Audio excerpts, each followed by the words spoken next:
Hello, good morning, good afternoon, good evening, good night. Welcome to this new stream of ZBrushLIVE. My name is Thomas Roussel. I'm from Pixologic, and today I will continue the past work I did on this long series about the creation of 2B based on fan art from Tim Lochner. I'm sorry for his name each time. I don't know how to pronounce his name.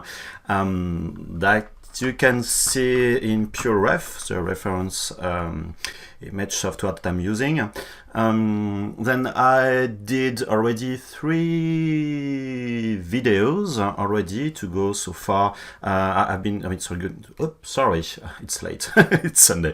I've been going through the body creation, the hairs, and I'm at the stage of creating all the clothes for the body. And then today we will continue to work on all the clothes, and I don't know how far I will go. Probably it will be a long stream today because tomorrow is a day off. It's a national day in France and I won't work, then I can go late at night.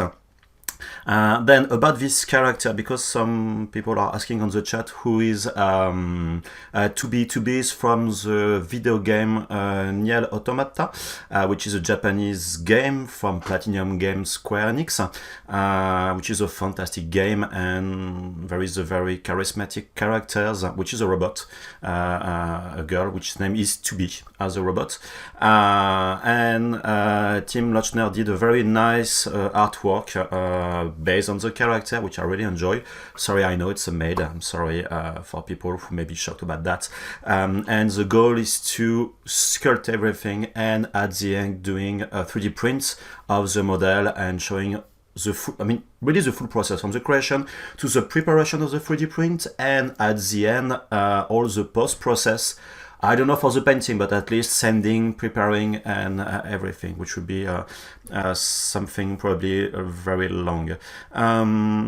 Yes, I'm doing the stream in English. If you have some question in French, I can answer in French. But since almost everybody are English speakers, may not really speak in French. So I just will say that in French now. Oui, donc bonsoir pour les francophones. Je suis désolé, mais en fait le stream va être principalement en français, pardon, en anglais. En anglais, voilà, j'y arrive, excusez-moi. Parce qu'il y a principalement que des anglophones qui sont présents. J'avais essayé le premier stream à mélanger les deux, mais c'est vraiment ingérable. Donc si vraiment vous avez des questions, n'hésitez pas à les poser éventuellement en français, si vous n'y arrivez pas en anglais, et je répondrai en français, voilà. No test print this week. Like I said at the end of the last stream, I did some test streams so far. I'm just showing again the 2 test prints I did, at least with my Form 1 Plus. So far, and again, I'm doing always this test print to see with my hands and my real eyes, let's say in real 3D, what it looks like, if everything is fine for the proportions, showing some mistakes which can happen, if you remember for the last stream about the support issues and things like that. But for what I did so far, no need. Perhaps for the next stream, I don't know yet. But the next 3D print will be probably for some details or just the final process of 3D printing. Okay. If you don't have any questions, I will start. No questions. Okay. Oh yes, just to show you in full screen, I will just copy paste some links. Where is my browser? Okay. This is a playlist put in the chat for all the past videos. There is 4 videos. One is an extra video I did offline for the hairs because it's very long. Then you can just subscribe to, of course, the Pixologic channel on YouTube, which is the best way to be notified about the new videos. You can save the playlist like that. You'll be able to know when this video and the future video will be online. And of course, please don't forget to subscribe to Twitch, the official Twitch channel of Pixologic. And you can click on this small notify button to receive an email as soon as the stream is starting. I will invite you to do that. And let me just copy paste the ArtStation from Tim Lochner, who has been kind enough to allow me to use his illustration that you can see here. He has a lot of very nice artwork. I really love his style. Okay. No, I never 3D print and use a stylus nib for my pen. To be honest, considering the cost of a pen tablet and a pen, I don't want to screw up something with something which I will 3D print. But when I'm purchasing my nibs, I'm purchasing a bunch at the same time. And I'm using... I'm using the one with a small spring, which is, sorry, this is slightly off topic, but since I'm using a lot of Wacom product, this, I'm sorry, I don't know if you can see it with the webcam, but this one, the plastic is not as hard as the default plastic. And of course, you need to replace them on more regular basis, but the feeling is way better. Forget, in fact, the default nibs provided by Wacom. They are just pure crap. You see, where is my Kinder? I know it's forbidden in the US, but this is a Kinder egg. And I'm just storing all my nibs inside. And I don't know if you can see, but I have quite a bunch of them. And yes, it's very important. And the one I really love are the one with a small plastic nib, very soft. They are black, but a small tip in white. I don't know if you can see it. You see like that. The problem is after a couple of days they are just dead. And the one also which I really enjoy are this one which are how can I say? They are very soft, more closer to alcohol pens, and of course dry ones. And I really love the feeling because it's less plastic feeling when you're using them. But after less than a week, they are dead also. Then that's why I'm purchasing a bunch of them each time. Okay, then. What I will do today, I will try to work on. Oops, my Z key. Sorry, I was not. Come on. I will try to work on the clothes. Try to finish everything, panties, the robe. I don't know the name in English. All this part as much as possible. I will do the leggings, the ties. I don't know. Sorry for my vocabulary in English, which is kind of limited for that. This is not something I'm using on daily basis in opposition to what I do at work. But I will try to go as far as possible on the cloth, to probably trying to finish not the details but at least all the shapes for the next session, and after working on the pod itself, and after starting to work on the process of detailing, and at the end of course the process of 3D printing. Okay.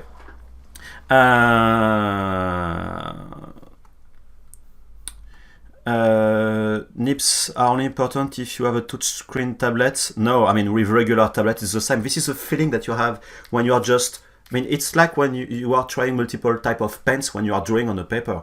You have different feelings depending on the thickness of the, let's say, the ball, if it's a roller ball pen. I mean, it's really a matter of feeling. Then, well, it's up to you. Okay. Then for the panties, let me. What I will do, I will probably do a mesh extract. Not like I did with the top part during the last stream, which was by using the topology brush. Then mask pen, I will just change the focal shift a little bit. And let me use another brush. I should have my T-mask pair, this one. This is another brush I did, which is roughly a mask brush with a lazy mouse and a square alpha, which is very basic. But when you want to do some accurate part like that for the mask, it's very convenient. And because it will be mesh extract, I will have some thickness. then I need to consider this thickness, the border of the thickness in particular. Come on.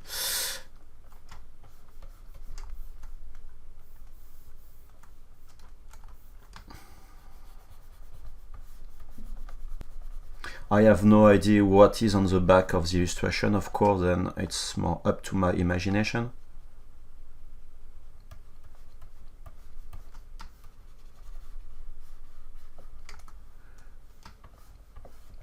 And I know for sure that I will have some issues with the thickness because of the pinch on the back, which will be annoying, but I will try to clean as much as possible. And if you want to clean your mask because it may be a little bit too hard or too soft, don't forget that you can use Control and click once. It will blur your mask, and if you do a Control Alt and click outside of a mask, it will sharpen your mask, and you can do that multiple times. This is a great way to refine your mask. And if you're looking where it is in the UI, of course this is in masking, and you have the blur mask and sharpen mask. Okay, and anyway, I will after rework on the shape, which I will extract. And again, I'm trying to have a topology, then as soon as I have it, it will be just mainly working with the shape, using my move brush to refine, and after sculpting on it.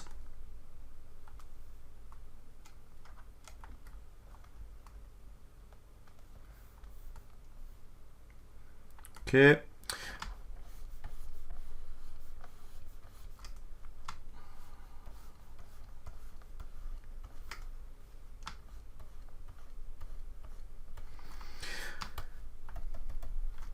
Then the mesh extracts, located in the subtool palette, you have the extract group UI, and you can click on it. And as soon as you click on extract, you have a preview of the extract. Let me just going closer, but you see it's very thin.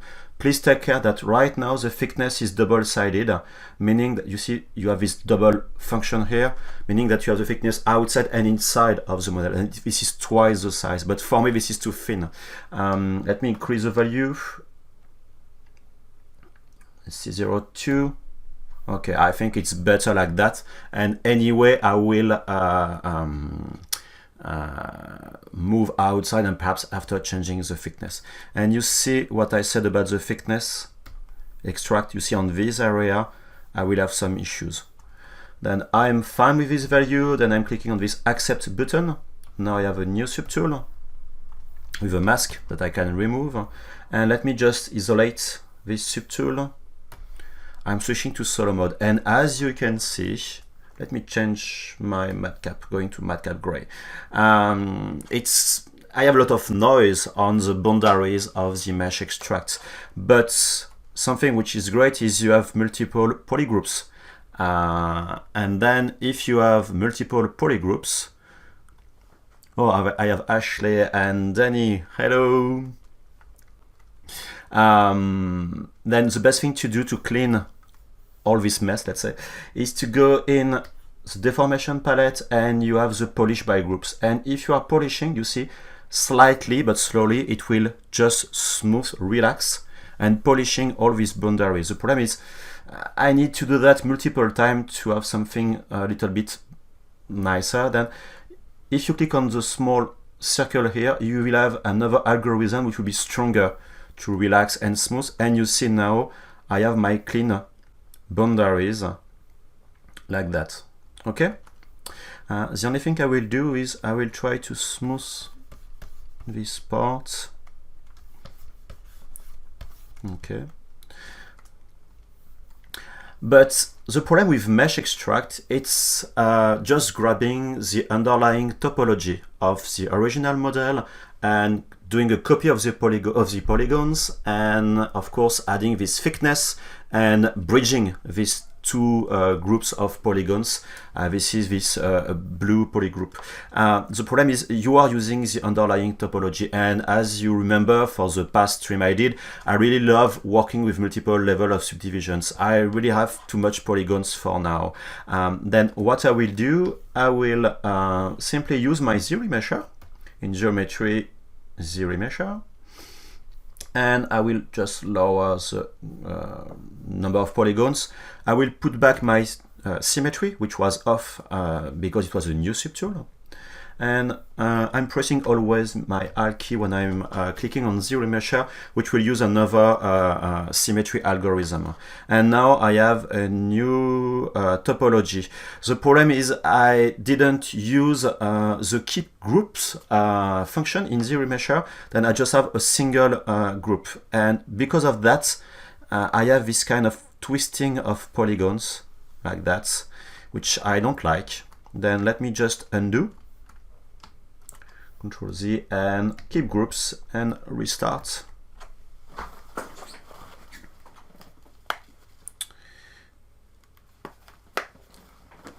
Okay. And now I have my new topology. I have my polygroups everywhere. And let me just see. Okay. I don't like that, but well, it should be okay. I don't know why I have an extra edge loop. Anyway, it should be okay. But you see in few clicks with the mesh extract, the polish function by polygroups and ZRemesher, now you have a clean base mesh before starting your sculpt process and then using subdivision levels. Let me remove the solo mode. Now I can use my move brush, which was already secure on brush, and I can refine like that my thickness. I'm always taking care about having a good thickness which go, let's say, outside of the underlying model. Why? Because when you're doing your 3D printing, your 3D print, sorry, you need to consider that the process of 3D printing will just smooth the details. And then if you really want to have the panties being visible, you need to be sure that you will have enough contrast between both shapes. Okay. Then I will put some perhaps accessories after. I don't know what yet. There is some roses on the side, and perhaps I will put some, you see that this small knot here, perhaps something on the back, I don't know yet. I will see that later. I'm sorry, I'm not looking a lot to the chat. Then sorry if I may be slow to look at it and reply to your question, but please feel free to ask your questions. I will do my best to answer them. Okay. And now I will do, I will subdivide like that, and I will smooth a little bit just to break the angles. And I don't know if you noticed, but whoops. Ooh. Sorry, I'm fixing some topology stuff. Okay, let's go back.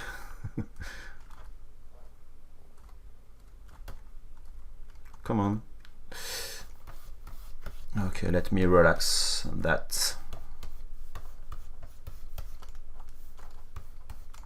I think I have two subtools for the body. I know. It's weird because it looked like that. Yeah. Why I have this kind of...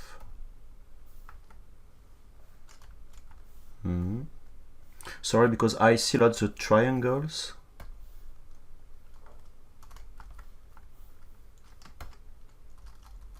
No, I don't know. Sorry. Okay. And again, I won't focus on all the small details right now. I'll refine that later. I really want to build everything, and after I will rework each part individually. Hi ZBrush France. Coucou.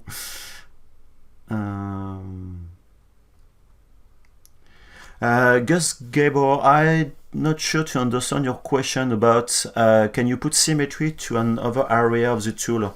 You mean working with a partial symmetry? Can you just refine your question, please?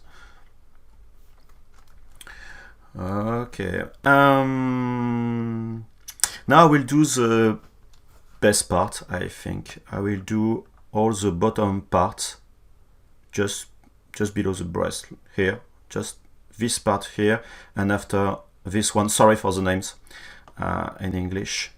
Then for that, I think I will go with, I'm not sure yet, because I need to have a thickness which need to be constant, always the same.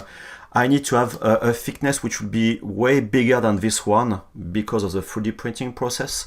You need to have approximately 0.4 millimeters as a minimal wall thickness, but it's very, very thin. I need to go something more around 1 to 2 millimeters to be really sure, because I will have probably some support that I will need to send after my 3D printing process.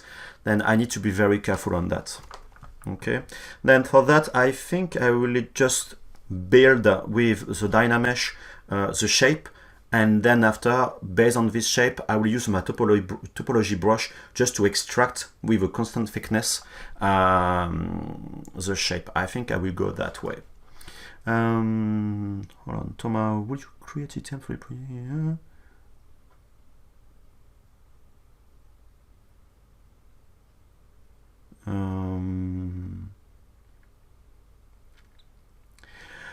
Yes, I really I don't know how much I will over exaggerate some dimensions, but yes, I really need to think about that.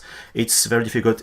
I don't know if you remember, for if you already watched or been here for the previous streams, that for a model for 3D printing is not the same as a model that you will do for illustration or video games. You need to think as much as possible about the conditions, the constraints of 3D printing. Then I know that you see for the hairs, this is figurines, but they are quite thick so far. I will need to consider the internal parts and everything. Then undergarment, everything will be thicker than they should be. And another reason is I will try to use some of this part to do the split of my models on some areas. I know that I will split my model just on this boundary between the panties and the torso, the bust, all these, let's say, top parts, just in between. Like that I will have the clothes on the top, and then the bottom part, and like that the boundaries of each part which will be printed separately won't be visible, because the most important is to hide as much as possible all the different parts of your 3D prints. And also, over exaggerating what you're doing is a way to make all this transition less visible. I don't know if I'm clear. Okay, then for these parts, okay, let me insert just a sphere, like that. My sphere, I will put my symmetry, move it on the top like that, drawing, sorry, switch draw mode, and with my move brush, I will just try to, let me remove the polyframe, which is useless for now. I'm trying as much as possible to be close to what could be the shape. I don't care about what I'm doing, because just about the topology by itself, because I will switch to DynaMesh very quickly. And also we remove my symmetry because nothing is symmetrical. I'm just doing that for the top parts for now. Let me switch to my curve. Oops, it's better to work without the perspective.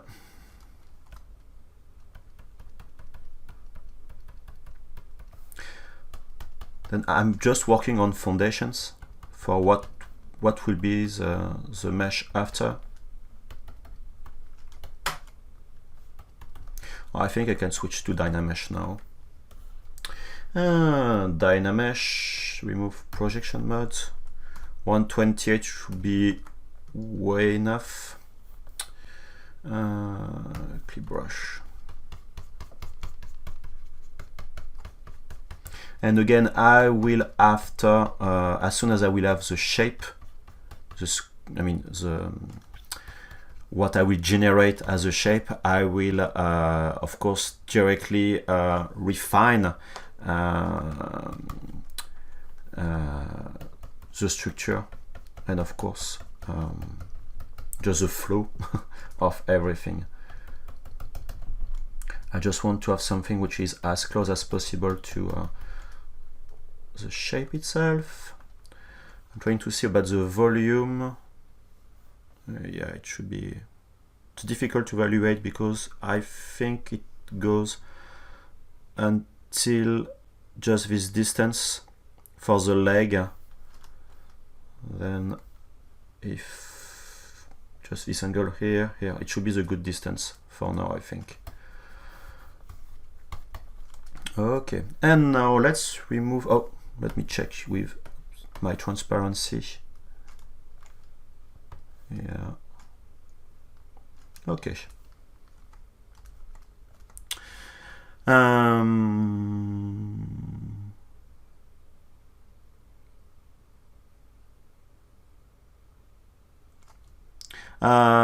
Pickle desire.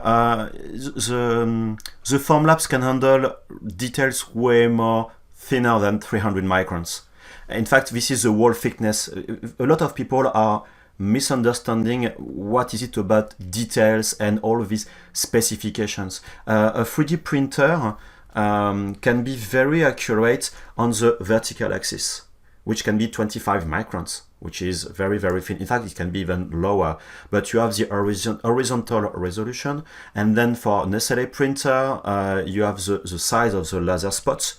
And between the Form 2 and Form 1, it's not the same laser, and the laser is way more powerful. And the distance is around 250 for the basis, but the top pitch intensity is something like just half of the size, something like that, something like 100 microns. And then you have the thickness, but you have all the small details. I have a lot of prints in 25 microns. It's not very visible. I don't have prints here, which are very close, but yes. You see, this is another model. Sorry, I can't do a stream about that because I can't show that yet, but this part is from Star Wars. This is a model I did with ZBrush. And you have, this is for the protection shield of the Star Wars destroyers. And you have all these small antennas on the top, and these ones are very thick. And I broke the other ones. Me, they are very, very thin. I wasn't expecting the printer to be able to print something like that. And of course, on the Form 2, there is no layers visible. Then you need to really work about the details like you want to have them. But in terms of thickness, you need to think about all the physical constraints of 3D printing, not about just the laser, but the peeling process. I will explain that later. I mean, not today, but you have a lot of things to consider that like that, and don't trust the specification in a positive or negative way. When you see a brand saying, oh, you can print to up to 10 microns of resolution, it means nothing, because I have my FDM printer, my Ultimaker 2 plus extended. I can use, I can print up to 20 microns of layers, but the nozzle, the smallest one, is 250 microns. And sorry, there is no comparison between the Ultimaker and FDM printer to what can do even my Form 1, which is now an old printer. Then take care of that.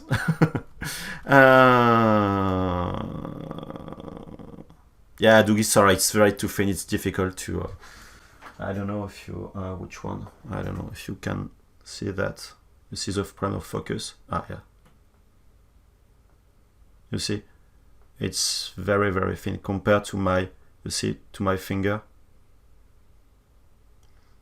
Yeah, I wasn't expected to have this quality of print, to be honest. Anyway, let's go back to what I was doing. Then about this shape, I will need to dig. In fact, you see, I'm trying to do the outline like that. It will be just in two parts.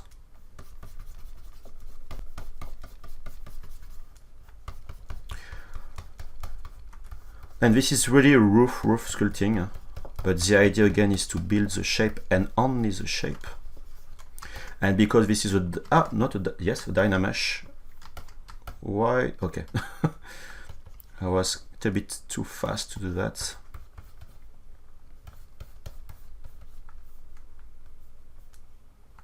Let me switch to solo mode.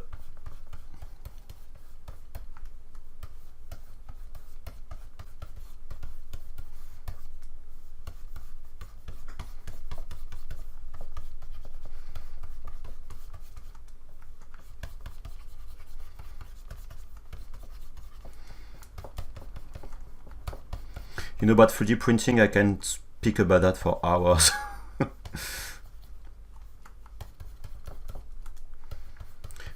We are very far to have something which is a plug and play like we could expect if we are comparing that to traditional 2D printers. But for all the 3D artists, especially ZBrush artists, this is something that you need to master now, because this is a reality. For production, for games, for movies, VFX, and there is a lot of constraint that you need to really understand about the 3D printing.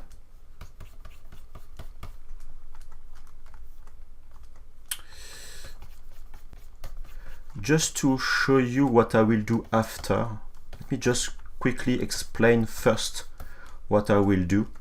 Is, you see, I have this kind of shape, and with the topology brush after, I will do something like that.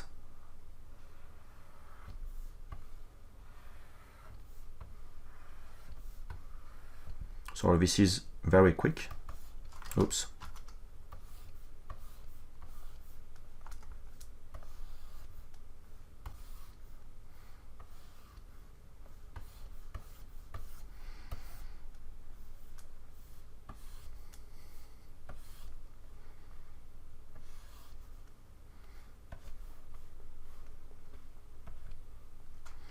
Yeah, anyway, let me just focus on that, and then ta-da!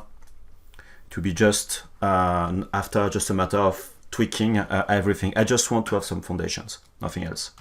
Let me just undo. Oops, too far.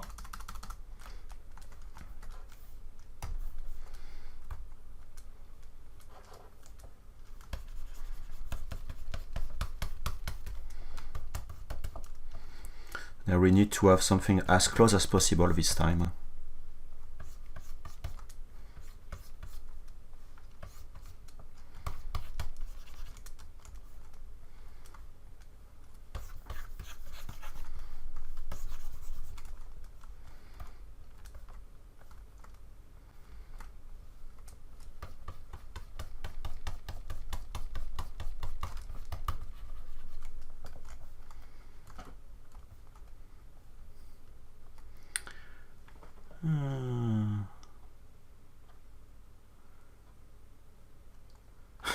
Yes, Doug.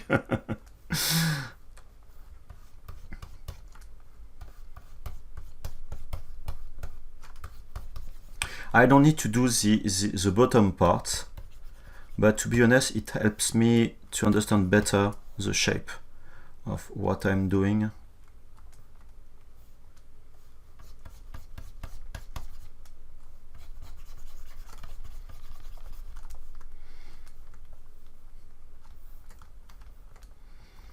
And I will slice this part. Let me move. And that's why working with DynaMesh is great, is you can just remove some part. You don't care about the topology. It's not a big deal. Because as soon as you update, you have something which is way better.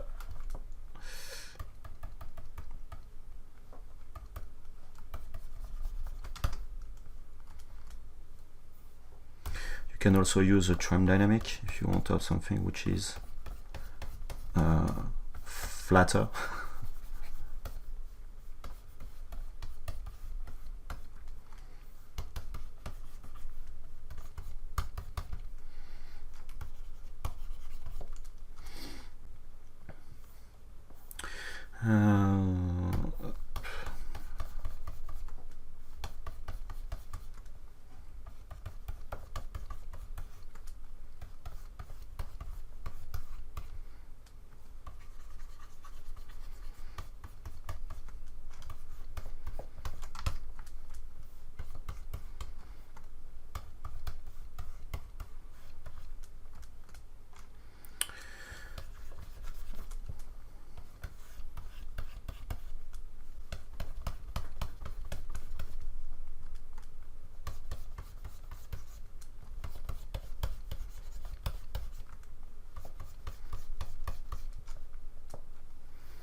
And it's always the same. There is nothing really complex of what I'm doing right now.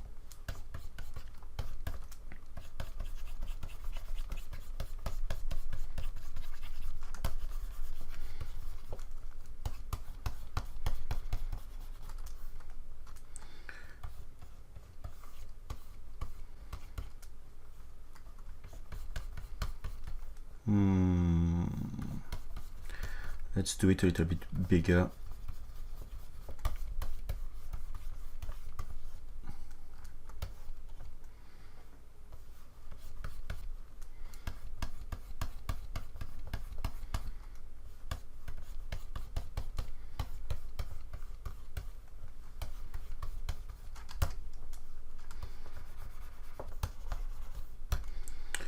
Let's remove the cheese effect.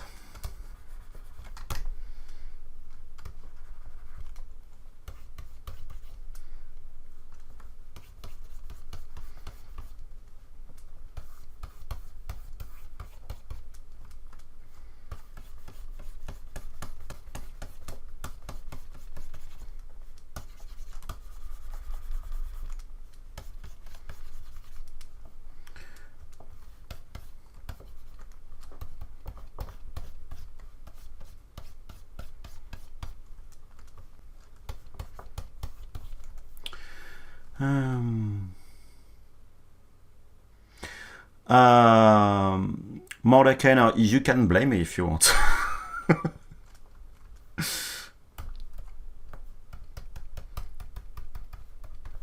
I think I'm the only one from Pixologic here. That you can blame me if you want.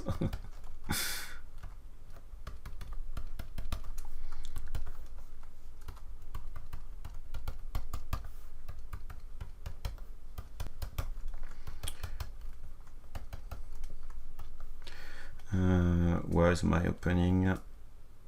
Yeah, this is a fun part.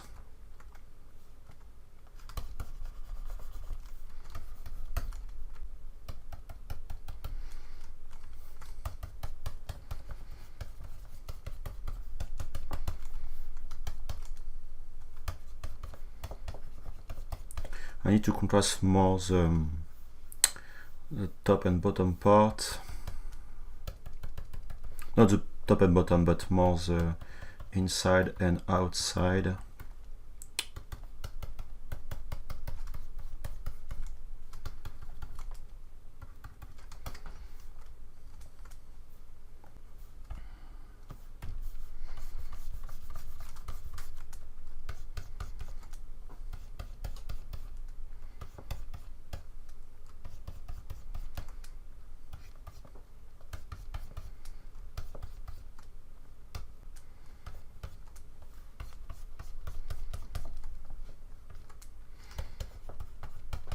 In fact, I spent a little bit of time on just on some figurines. I didn't bring them here. But you see, I have very old figurines which are made. Sorry, this one is kind of broken. I have the head. And I look a little bit more in details about all the garments are done.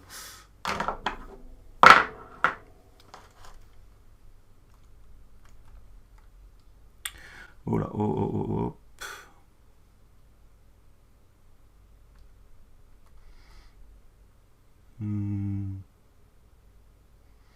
No, Doug, I didn't save yet.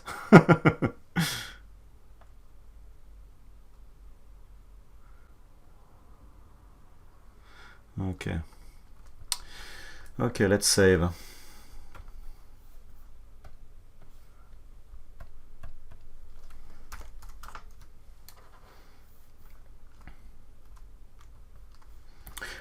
Also, be very careful. You see, my DynaMesh was very clean so far because I press the D key, and if you press the D key, it will launch, just enable the dynamic subdivision, and then it will slow down ZBrush. It's not designed to work on high resolution meshes like it is right now. Then it can really slow down ZBrush.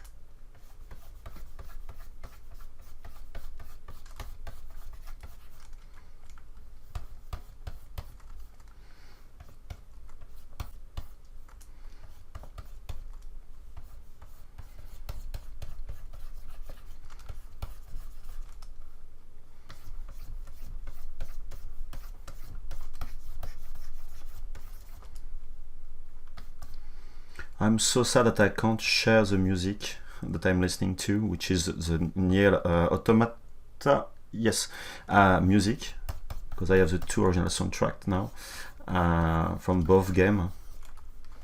But if I'm sharing that, I will be muted on Twitch.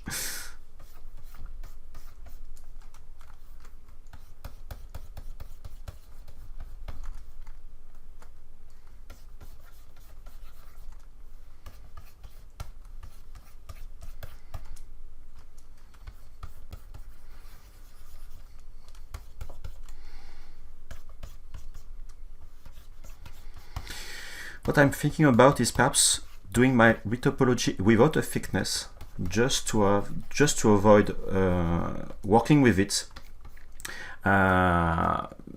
because it will be easier like that to change the shape without a thickness, and when it will be okay, then using the thickness, because I may need to perhaps adding some edge loops. Then I will use the Z model for that. So I'm trying to think at the same time about the strategy I will use.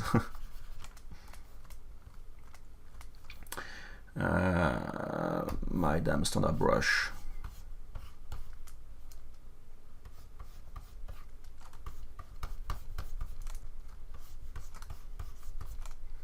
Trying to put some angles.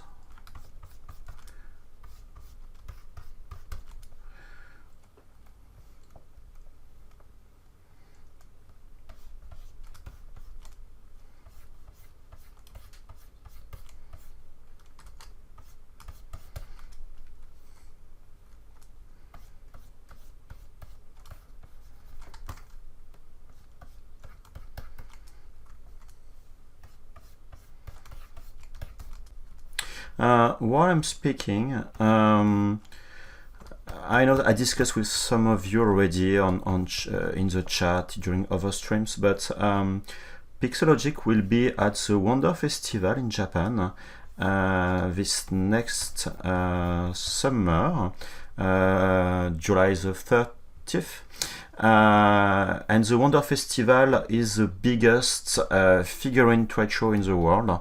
It's roughly 55,000 people in a single day, between 10 a.m. to 5 p.m.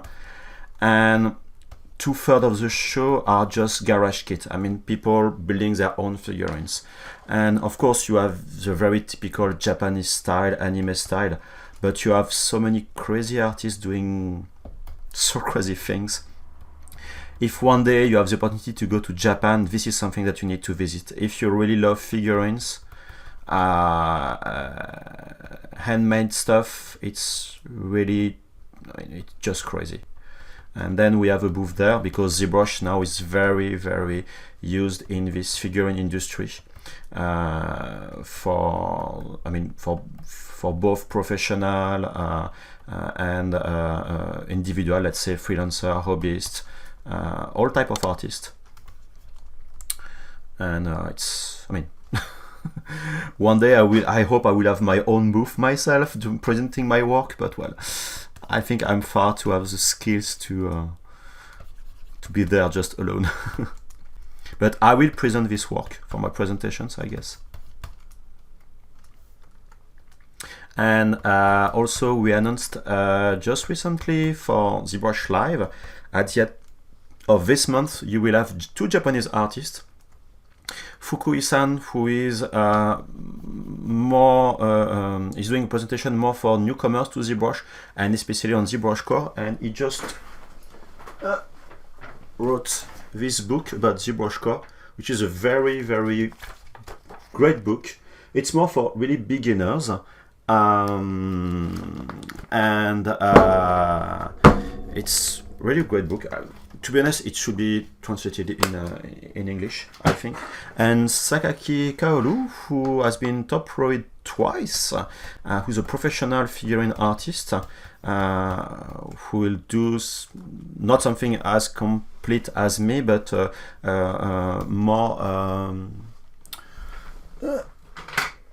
more something like that. Chibi character, SD character, you see. And he will explain how to do that. Unfortunately, 100% in Japanese, but at least you could follow what he will explain. It's always very, very informative.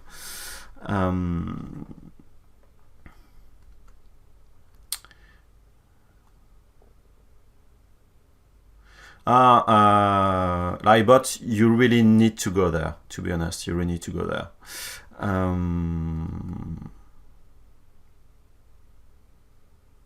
Yeah, I don't, let me just check, hold on. Yeah. This is Sakaki-san book. I think I show it during my first stream. It's a lot of explanations and details, and even if you don't speak Japanese, you can learn a lot from that. Okay, sorry. It's a little bit off topic.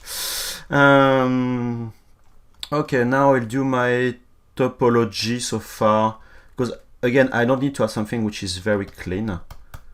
Just want to work on the shape. I will save again. Save as. I'm really a lot in Japanese stuff, sorry. Okay, and topology. I just put back my symmetry just for this part, and after I will just remove it. Come on. It's too big. I can't follow.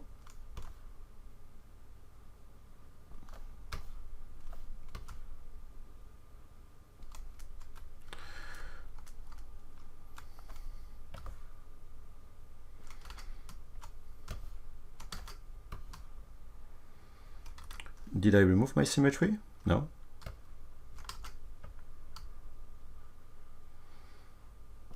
Okay, I won't spend my time. Let's do it like that.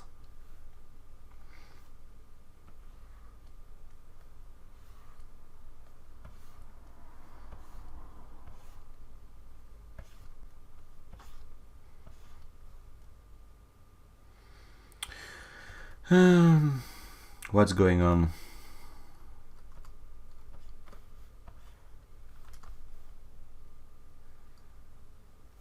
Why it's not taking in consideration? Oh, I think I know why. Okay. Now it's okay. Oh.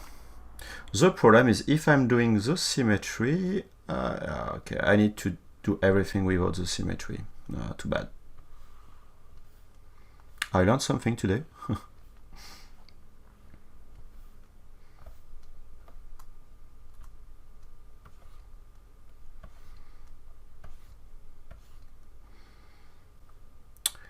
Come on, save.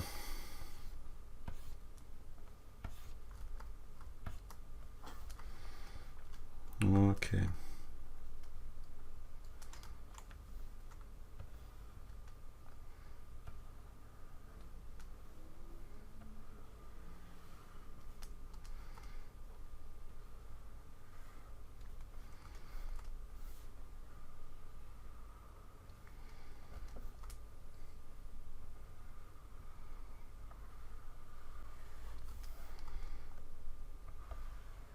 I could do a mesh extract as well, like I did before.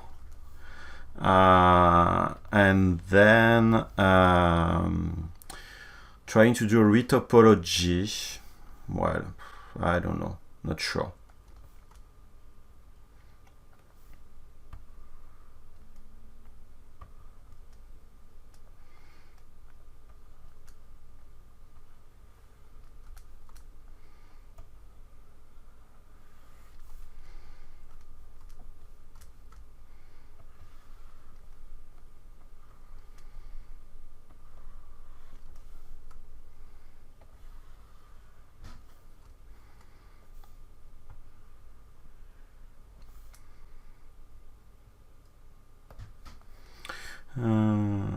Okay, we go that like that.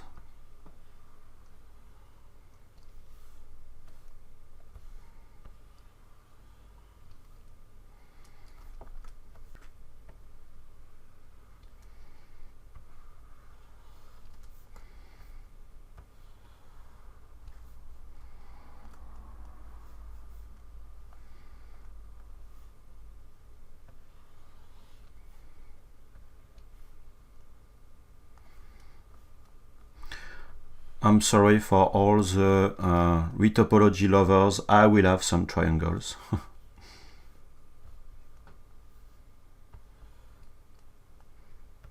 But I don't care. I will probably do a retopology later.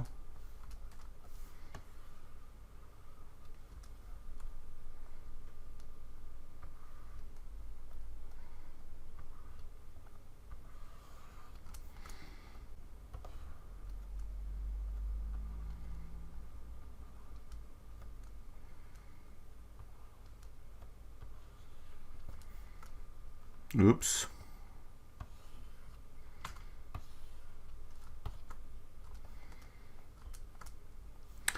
And now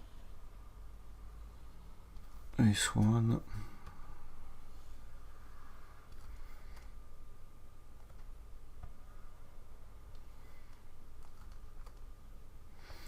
And a last one, and it should be okay for all my loops.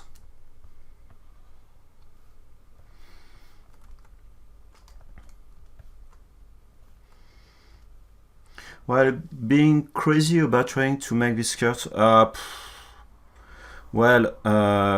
it's something spending, I don't know yet for the time, but yes, I started 1 hour, but if you remove all the talk I did and panties, and I mean, it's not that long at the end. Of course, it takes some time, but well, it could be worse.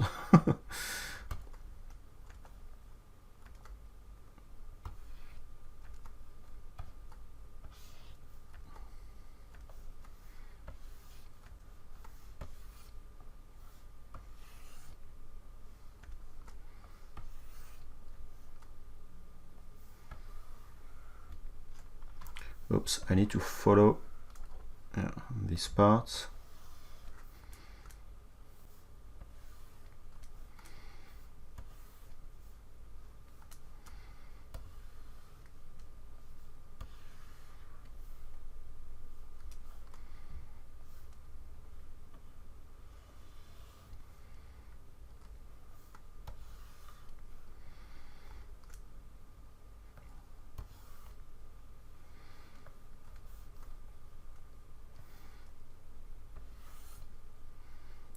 better to snap the underlying surface.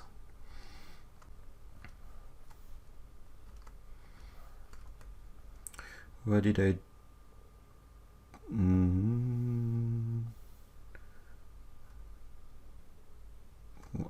this one is way...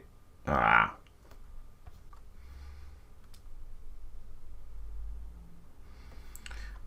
need to redo that. And this one, yeah, I need to move it slightly.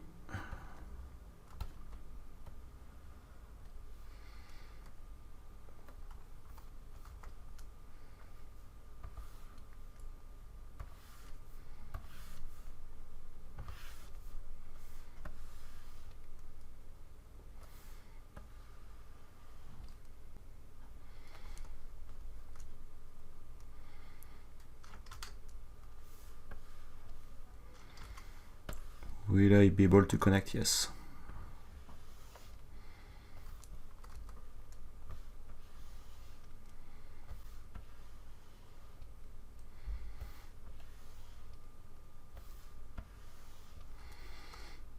I think I will do bad topology, and yeah, I will do a ZRemesher for what I want to do to be perfect.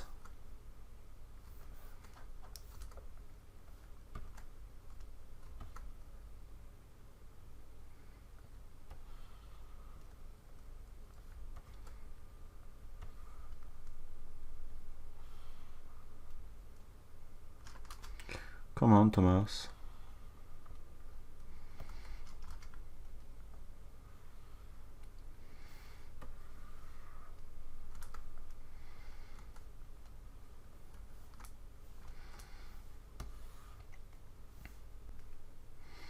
Of course, if you have better ideas to do that, I'm open to all type of suggestions.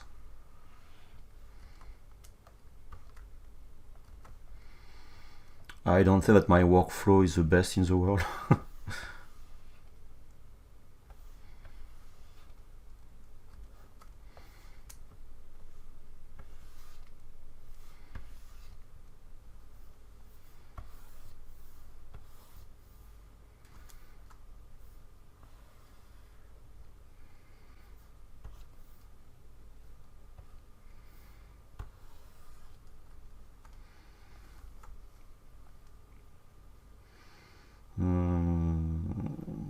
I think I will connect there.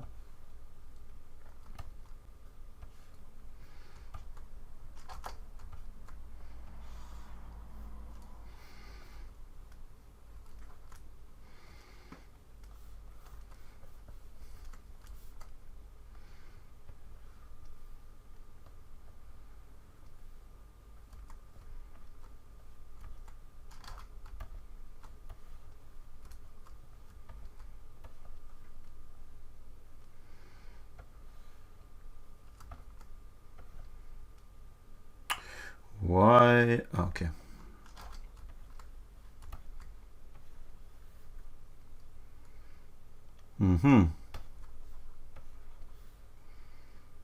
Okay.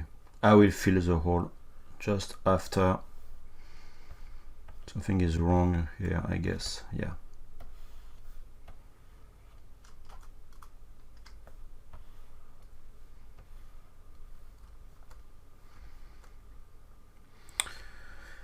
I think I will need extra polygons somewhere.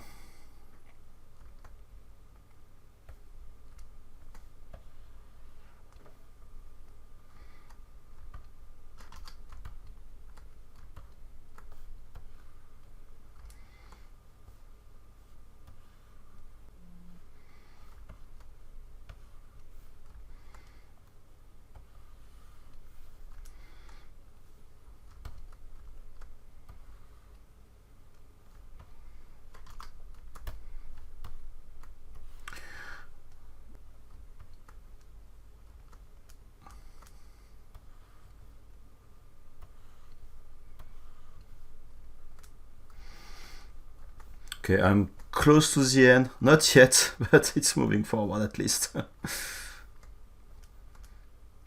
It's a little bit annoying to do this kind of process, but in my opinion, it's very important to have a better flow.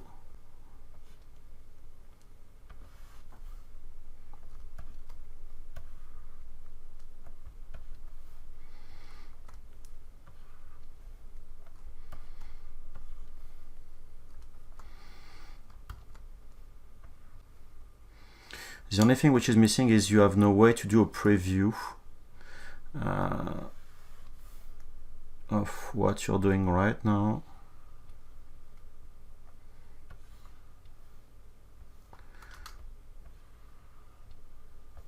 Come on, I just want to have a triangle. ZBrush, please.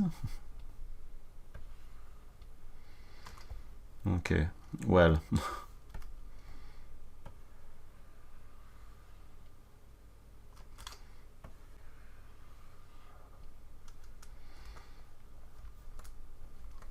I don't know, there is some comments so far, so I'm not looking at the chat.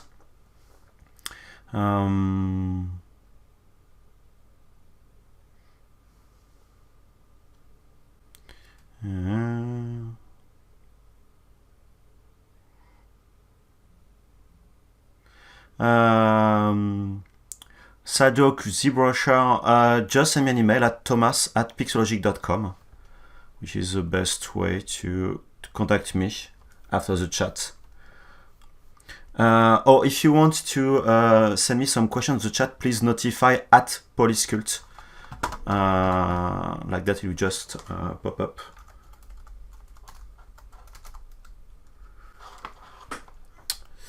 It's better for me to see really your messages, please.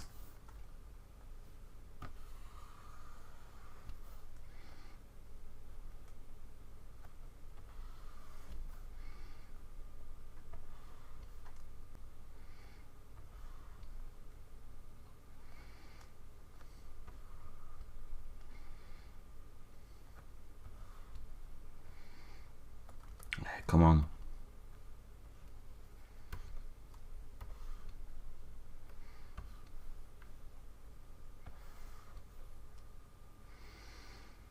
Okay, 2 triangle could become just a quad anyway.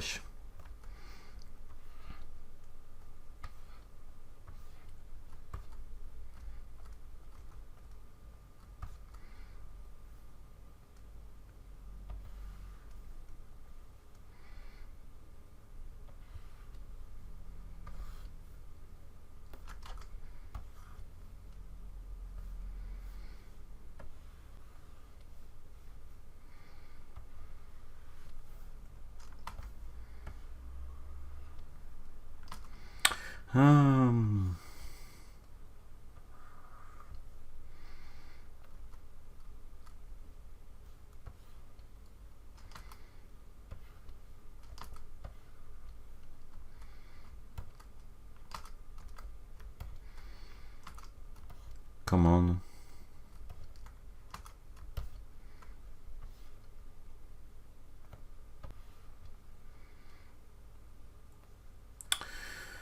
I'll work on that later.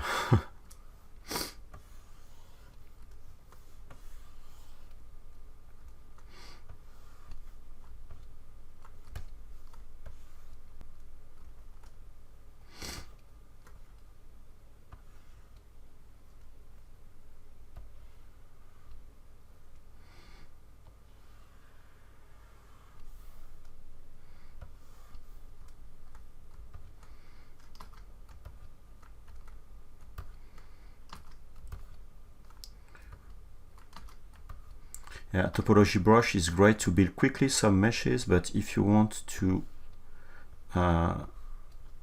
be more accurate like I'm trying to do, it requires some extra clicks. But it's very convenient as soon as you want to build some quick shapes.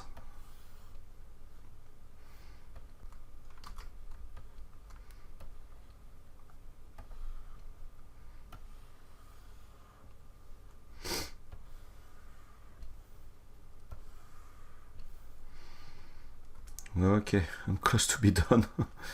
I'm sorry for all of that. I was expecting something quicker to do.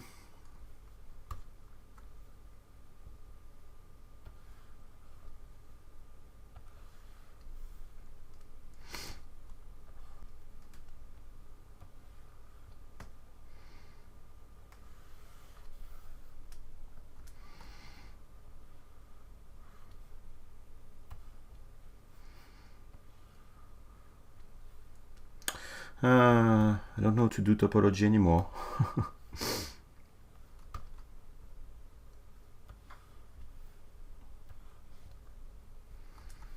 Okay, let's say it will be okay like that. I don't want to spend more time because I already spent way too much time.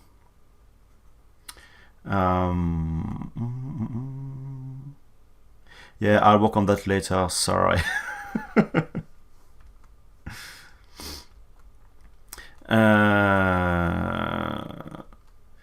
The only way to preview what I'm doing right now is just to click just once to see the result. But in fact, you are generating the result.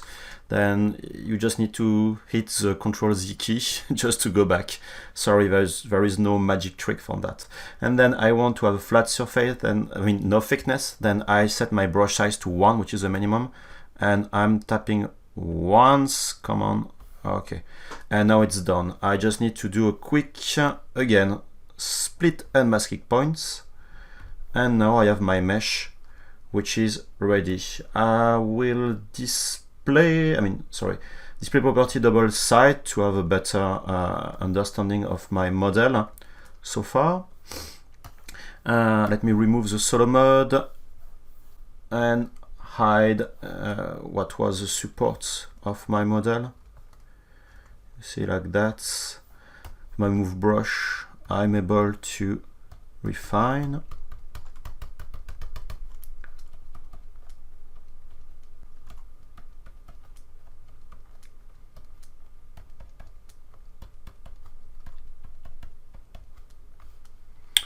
Oops, why do we have some holes here? Okay, then if I want to fix that, Z modeler, edge, spacebar, I want to bridge 2 edges, 1, 2, 1, 2, and it's done. Ctrl W to have the same polygroup. Okay, I can go back to my move brush.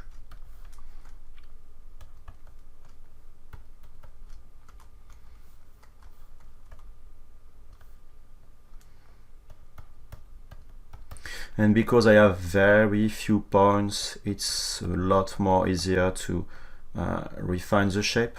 I can press my D key, and like that I have my subdivision, dynamic subdivision. And you see this is these are crease edges, which is for me problematic. And I go back to my Z modeler, crease, edge, and I can press the Alt key to uncrease my edges, and now I can preview. Oh, I thought I had an extra point here. I can't add just a single point like that. Too bad. I will fit that with a retopology move.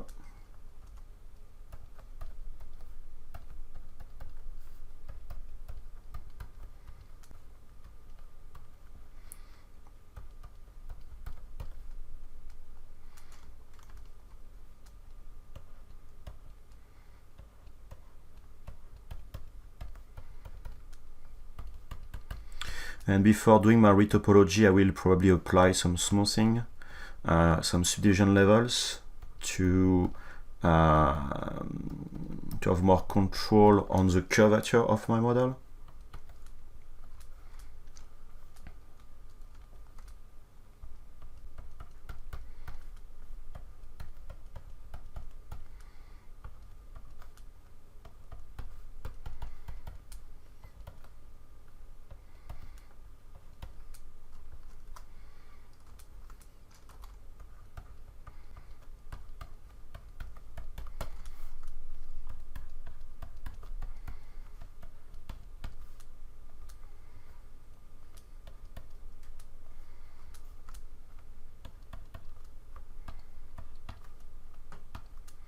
I can, if I need, I can also add some extra edges or edge loops. Yeah, I know, save my project.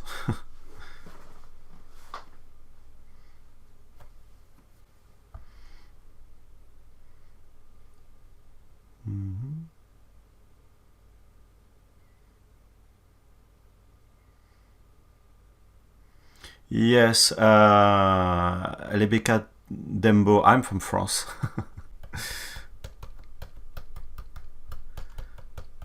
That's why my English could be better. But I think it's better to do a stream in a bad English than not doing a stream, at least from my point of view. That's why I'm always looking about my vocabulary, or I'm doing grammar mistakes. I'm trying to improve as much as I can, at least.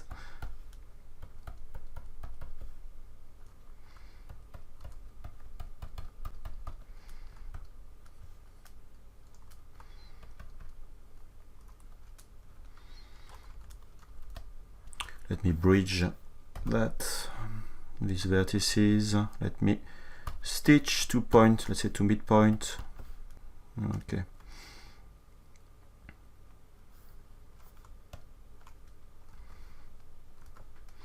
Just as a quick test, perhaps not yet. Let me just do a quick ZRemesher. ZRemesher, I have it here, of course. What it will be, you see what I'm trying to generate. But if I want a better result, it's better to smooth like that, to have something which is nicer, and then trying to do ZRemesher. Okay, and you see it's more natural that way. I perhaps need to contrast more the shape of my deformations. But you see that in no time, I mean not hours and hours, you can just build your shape. Then if I want to have my thickness, I will undo what I'm doing right now. And I can Q-mesh everything. And now I have my thickness. If I remove my transparency, my polyframe, I'm smoothing, you see, I'm starting to have something which is of course not sculpted, not really modified, but I'll start to have something at least. Then, like I said, let me just undo that.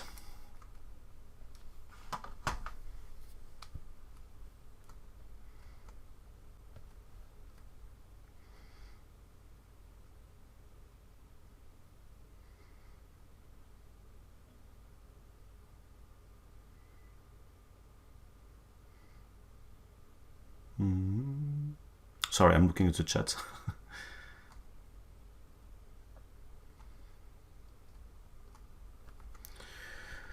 Okay, like I said, I want to have a better contrast. And I may need to add more edge loops.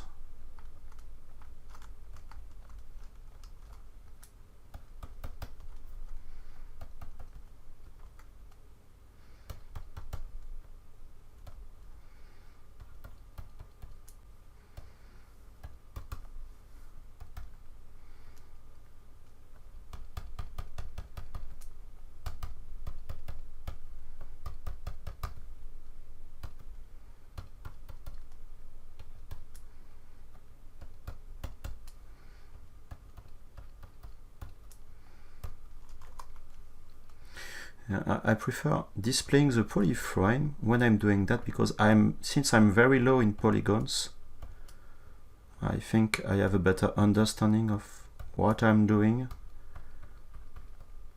and which vertices I'm modifying.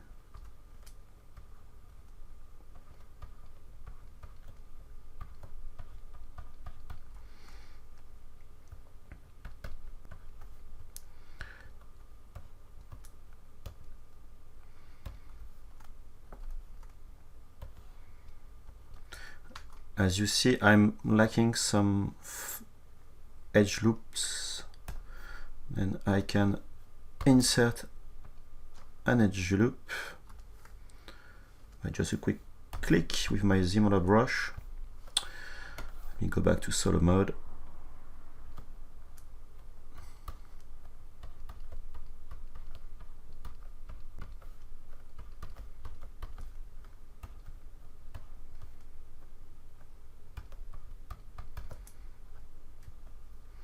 Another one. Oops, where did he go, this one? Ah, great. It's even better like that.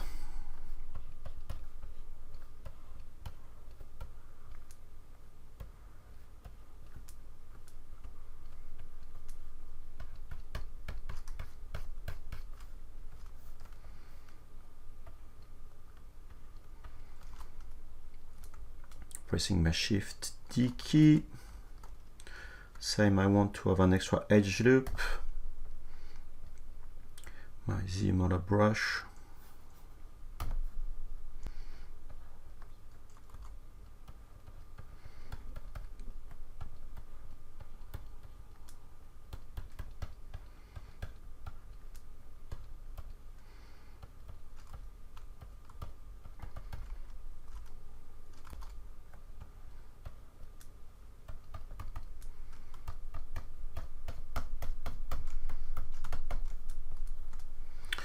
And I think we'll do the same on this side. I'm doing what you could do with traditional box modeling, starting with a low resolution mesh and after just refining. There is nothing very complex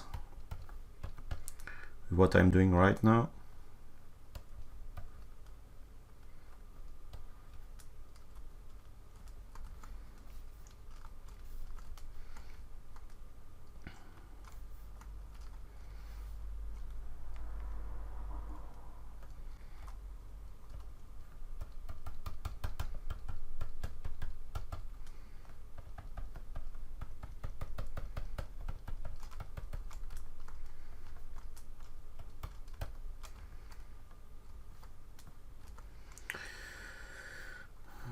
Okay, now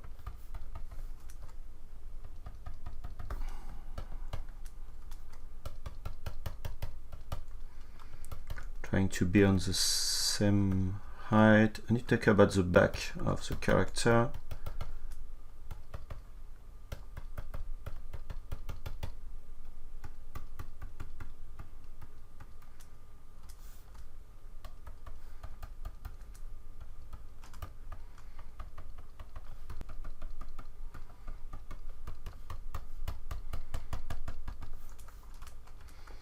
We have a circle, roughly a circle.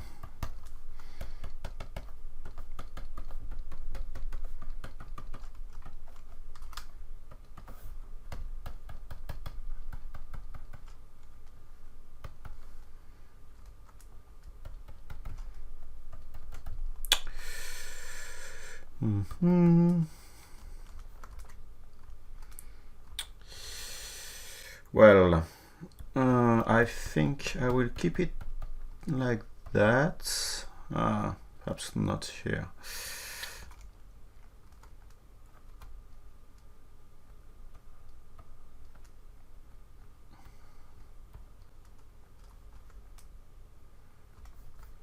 Because as soon as I will do the retopology, I will have less control on my model.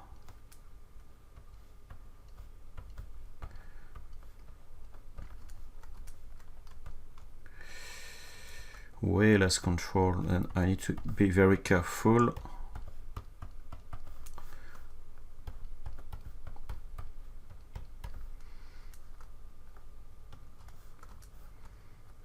Yeah, you see, these kind of things should be better.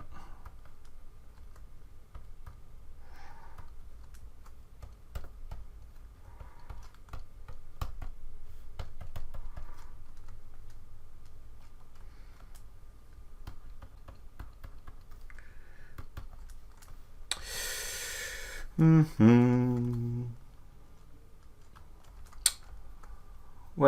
now it's time to do this ZRemesher. I will simply move a little bit this part, which won't be visible anyway because of I don't know the name. Sorry. I think you're starting to be used about my lack of vocabulary.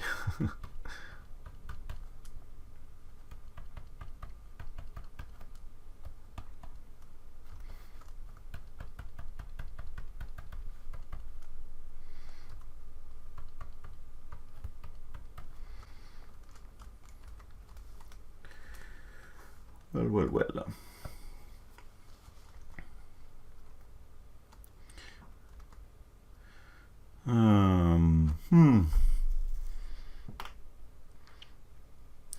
For Marvelous Designer, yes, this is a great software which is able to create some physical based, let's say, clothes.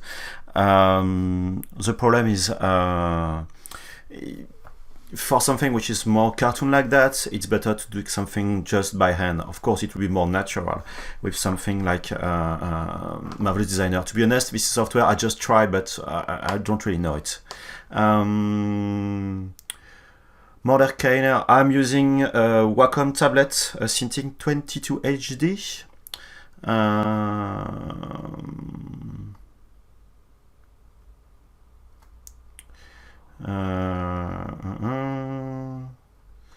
I'm doing Lucas Dern, I don't know to pronounce your nickname, but I'm doing everything in ZBrush from scratch for this project. I restarted at this. I deleted it. It was just this sphere project.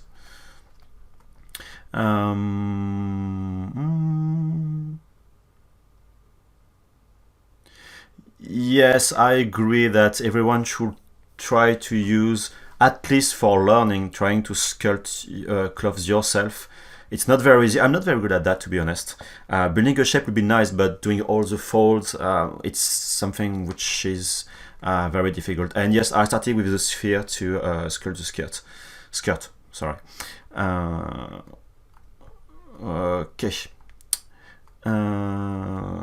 Now let's do the retopology. Let me just subdivide a little bit. Let me smooth. Yeah, I think it will be okay. Don't need to smooth more. Just want to pinch.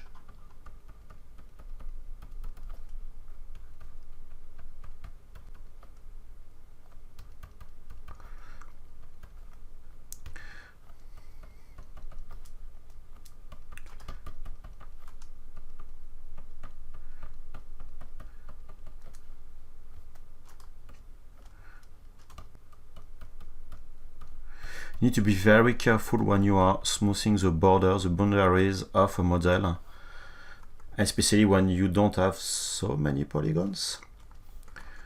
Okay, now let's try my ZRemesher. Even going lower if I can, and let's try what it will be. Okay, and you see, even if I had some triangles and bad topology, so far so good, I would say.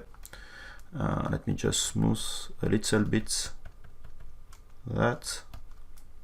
And also always be very careful about the topology generated by ZRemesher, because even if it's an automatic retopology engine which is provided very good result, at least from my point of view, sometimes you may have some pinches or triangles. Triangles most of the time are due to the symmetry by itself. You may have some cross polygons. Most of the time it's not because of ZRemesher, it's because, let's say, you are using DynaMesh and you build some very weird topology, and ZRemesher trying to do what it can. But most of the time, like I said, it's doing really a great job. I mean, I can't live without ZRemesher now, especially because I'm using a lot the subdivision levels. Then for me, this is very, very important. Should I think about that, just to have something more pinched? Then what I can do is pinch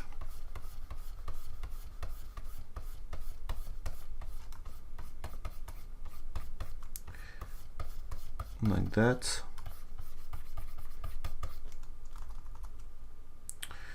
Okay, I just did a quick pinch just to have an edge on this location.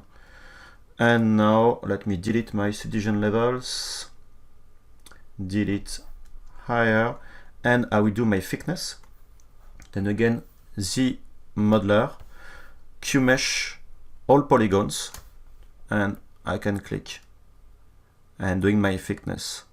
And at this stage, to be honest, I should do one thing, is to look about the size of my thickness, because so far, if I'm looking about the size of my model, like that, in ZBrush units, it's roughly 5.7. I don't know what is the size of 2B in the game. I would say 1 meter 60 centimeters, something like that. Then I want to work at a scale, and I probably try to do a big print, perhaps at a fifth of the size.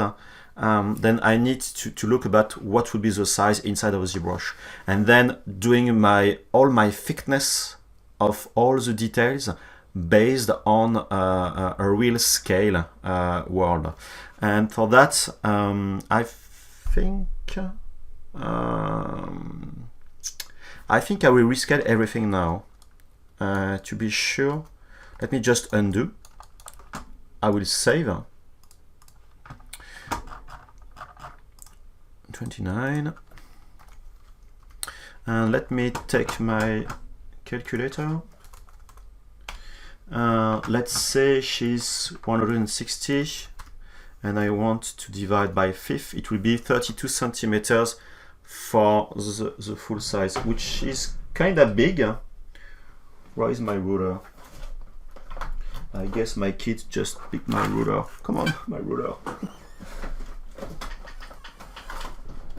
I can't live without a ruler. I don't know what it is. Come on, too bad. Sorry.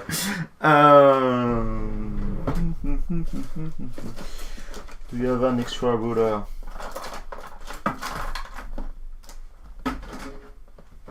Yeah. It's not a real ruler, but it should help. It's just to cut paper. This is 30. Let me just. This is 30 centimeter. Then 32, which is kind of big, but of course she will have her paws, but with one of her arm, grabbing the pod, which will be kind of big. I'm afraid that a fifth will be really big. Let me check about another figurine. Sorry, I have another figurine here, which is just for the top part from this one. 30. Oh, it should be its size. Okay, let's go for a fifth. It will be pretty big, but well, let's be crazy. No, I won't change water for Ricard. Speaking of drinking, sorry. Some orange juice. Hey, Michael. I'm not alone anymore from Pixologic.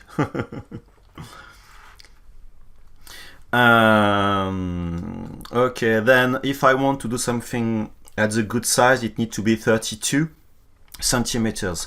To do the scale, I need to explain one thing. Is ZBrush, let me just display the grid, the floor, but just the floor by itself. Okay, the y-axis. ZBrush really enjoy, let's say, working on the on units which are very close to the grid, the default grid. If you are working on a very, very small size or very large size, you may have some troubles by using some brushes, having, let's say, your mauve brush not moving a lot, or having DynaMesh with a very high resolution, even if you are on very low value, or the opposite, just because of the scale. Then when I'm working, I'm trying to keep my meshes between 1 to 10 in ZBrush units. And it's very easy to work with ZBrush units. You just need to have transpose. Again, you see I have transpose from the bottom to the top. I have 5.7 units from ZBrush units. For your own knowledge, internally, the ZBrush units are centimeters. Then when you are loading ZBrush, and if you pick the polystar, and you are picking transpose, from left to right, you have 2 units, which is 2 centimeters, and all the primitive are, are most of the time between 1 or 2. Then, if I want to work with 32 centimeters or 320 millimeters, 320 millimeters will be quite large for ZBrush, and then you will start to have issues. 32 already is kinda big.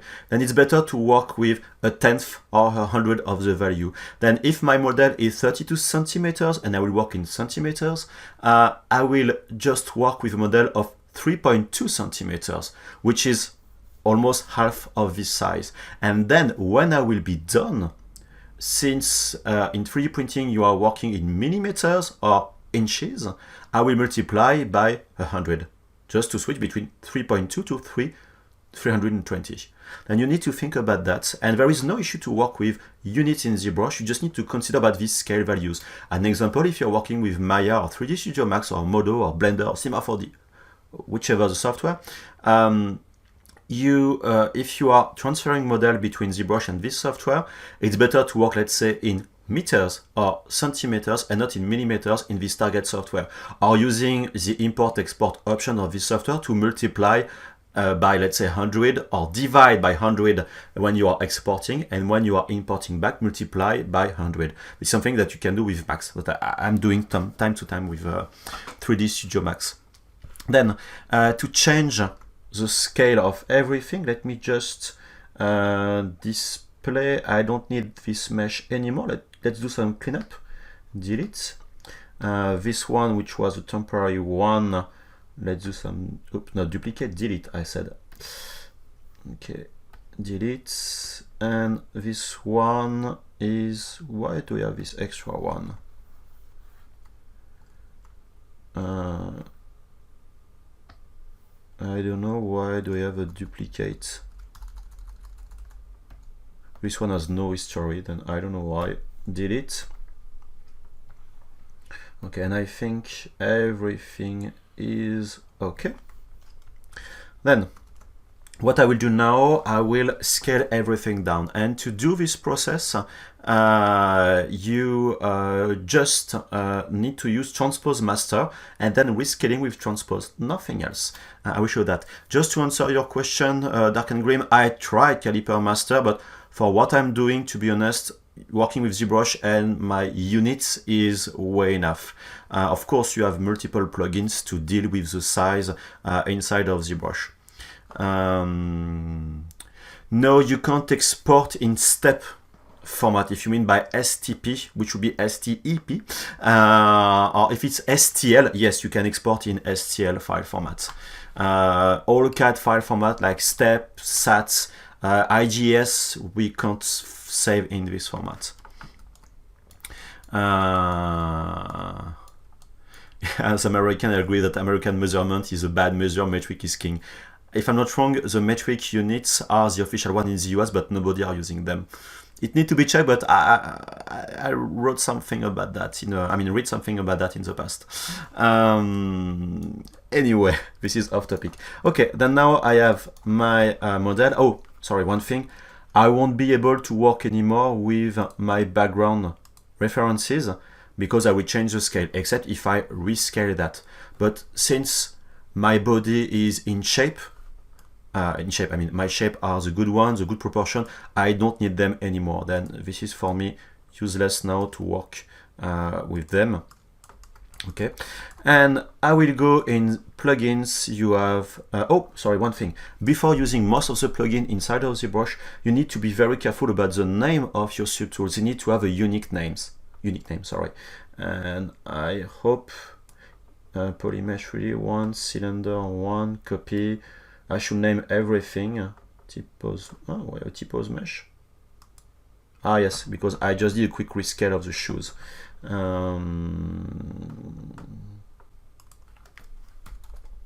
Sorry, I don't know in English. It should be unique names now. Then, like I said, the plugin, you go in transpose master and you click on this typos mesh. It will create a temporary model which will be in low resolution. You see, you have less polygons. This is another reason why I'm working with subdivision levels, is because when you're doing some pose or doing deformations, you have a better control on what you're doing. And doing a scale on just 46,000 polygons is totally different of doing a scale on the same model, which would be a DynaMesh with all the subtools in perhaps millions of polygons. Then to do the scale, what I will do, why my grid's not on the floor? Anyway, I said I want 3.2, let's say, units of ZBrush, and then at the end I will multiply by 100. Okay, then 3.2, I'm just setting my transpose and I'm pressing the shift key just to snap vertically and not be constrained to snap on the model. And I will change, you see, the top units to 3. Approximately 2. I don't know exactly what is her size, but let's say this one should be okay, almost 3.2. And now I have my good size. What I need to do simply is to scale and just getting down to be sure that, and I'm doing that at just a good location. Okay. And it should be, this is the center, it should be approximately 3.2. If I want to check, you can go in the plugin and you have 3D print exporter or the new one, 3D print hub, and you can click this update size ratio. And you see on this is the value in millimeters of my mesh, because the plugin offers you multiple possibilities. The values in inches, in millimeters, or the value multiply or divide by 2.54, which is a conversion between inches and millimeters. Then 3.2.2, which is almost a good size. Then I can just reduce a little bit. This is some tricks, but for me it's working so far. Okay, almost the same. Okay, I will stick with that for now. Then, now that I'm the good size, I can just revert to my subtools. Then I click back in my transpose master and I want to switch to this typos, this temporary model, to my subtools. And ZBrush will go through all the subtools and rescale everything. And I don't, okay. And now it's done. The only mistake I did was to not center my model, which is kinda stupid. Let me delete that. Okay, let me just start again, because I didn't put my symmetry when I did my scale.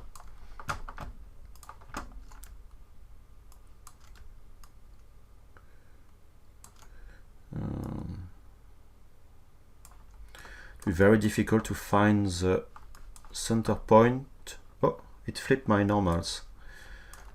And if I switch my position, it won't, perhaps it will work. You have in geometry, you have the position, and X, let me put to 0, and now it should be okay. And the plugin, typos to subtool.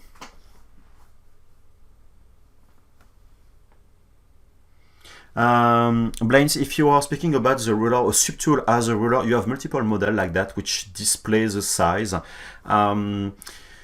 I try to work with that. I think it's really a matter of users.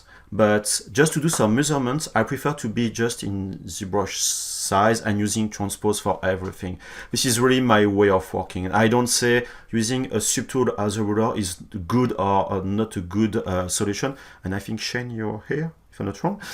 You can share your opinion on that, of course. But it's not my way of working anyway. Okay, let me just check about the chat.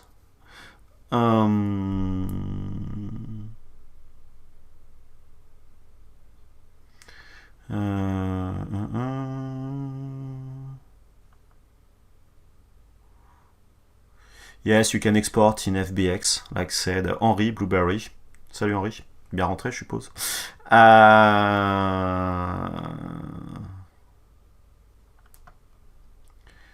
Okay.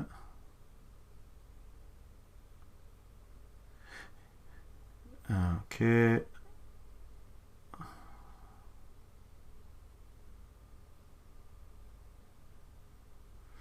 Well, there is some discussion about Wacom, not Wacom, etc. Well, it's up to you.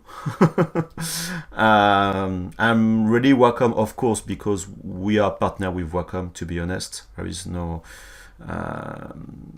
I mean, most of people know that we have this package with Intuos 3D, which is a bundle with a Wacom pen tablet, an Intuos medium size, and ZBrush Core, but also because most of the artists are working with a Wacom tablets. There is pro and cons, of course, but it's been a while that I'm working with Wacom products now, and I can't see myself using another product. But again, this is my personal opinion. And yes, they may be more expensive than other brands, but well, you see the difference between the drivers, between a lot of things, and up to you anyway. Okay, I will do my thickness now, and then I will do a measurement of my thickness.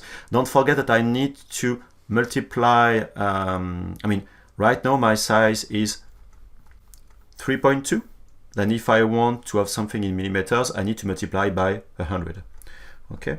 Then if I want to work with a thickness for the skirt to be, let's say, 2 millimeters. Where did I put my ruler? It's always very difficult to anticipate. 2 millimeters is quite thick, to be honest. But I can have 2 millimeters for the internal part, and at the end smoothing a little bit to give the feeling that the end is thinner than it is in reality. This is the same trick are using cell phone manufacturer brands. It could be Apple or not Apple, but Samsung, etc. by just making the border more rounded. You have the feeling it's thinner than what they really are. Then, if I use transpose and doing some measurements, you see, if I go to 0.2 roughly, this is the thickness of 2 millimeters that I have so far. You see, for this distance. Then if I do this thickness, it will be quite thick. Perhaps I need to go to 1.5. It should be better, I think. That 1.5 is roughly this size. You see. Then let's pick the ZModeler brush, QMesh all polygons, and now if I move, oops, I have 3 millimeters. You see. And I need to restart doing something not that thick, and I prefer spending my time. Be sure that I have the good size, you see, which is not even 1 now, doing that multiple times, and be sure it will be okay, and avoid some issues later. Oops, sorry. 1.3, not enough. I think it should be okay now. No, it's the same. 1.5. Okay, I will stick with that. And now I can change that, put it inside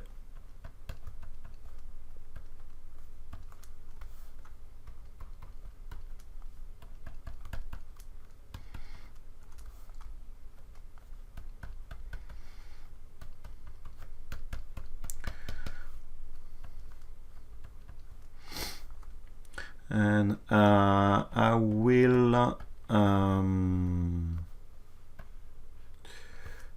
change, because if I'm smoothing, see like that, I have a kind of rounded border that I don't want.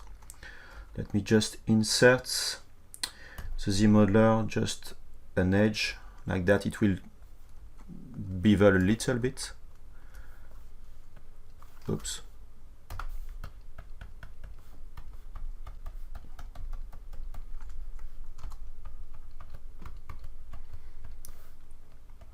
And I need to think later about how I will connect all this part together. And I will work with Subtool until the end. Only when it will be okay, I will perhaps DynaMesh and merge everything. I mean everything, at least the part which need to go together.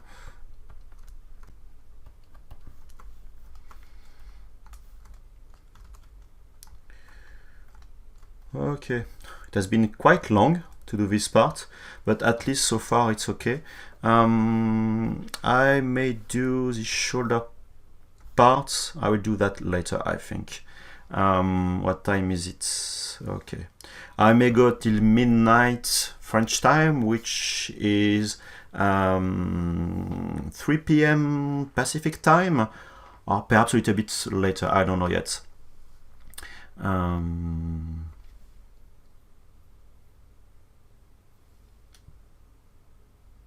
Yes, I'm using a regular computer with my Cintiq. I also have a Cintiq Companion 16 inches, which is a great tool that I'm using in my bed when I'm next to my wife when she's sleeping and I want to, don't want me to be at the office. Then I'm working in the bed, which is a great device. The Cintiq Companion, which was the first generation, was not that powerful, very noisy, but now the new Companion are really great product, at least from my point of view.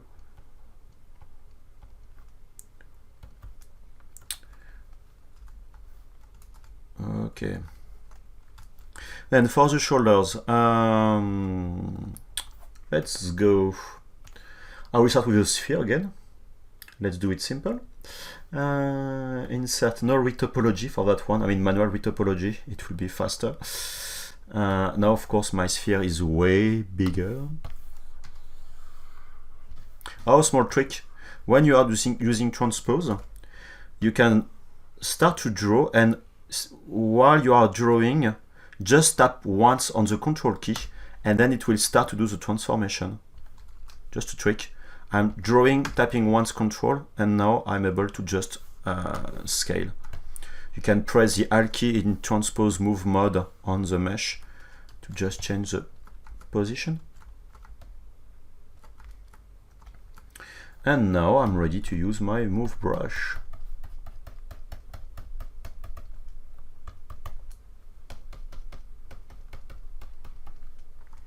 And of course, I will soon switch to DynaMesh.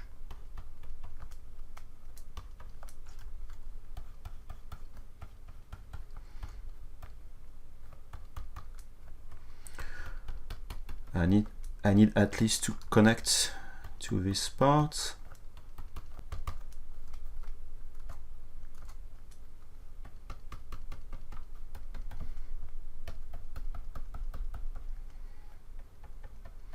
To do a connection.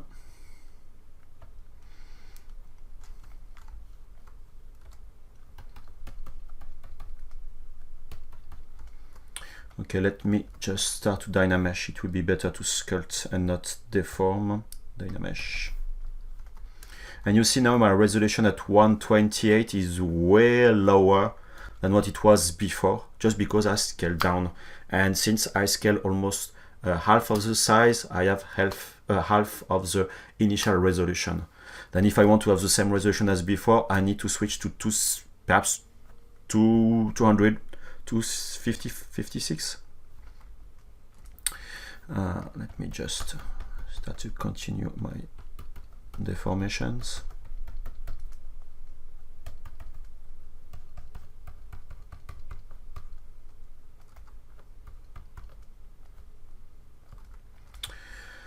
Let me hide that.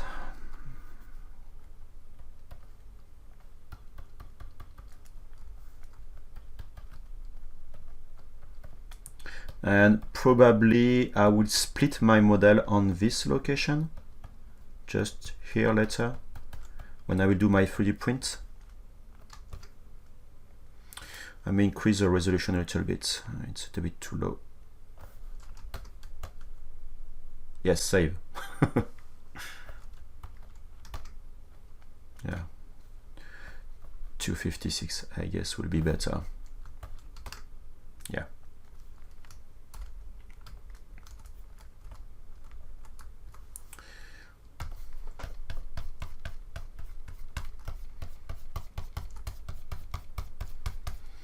Trying to fit the design.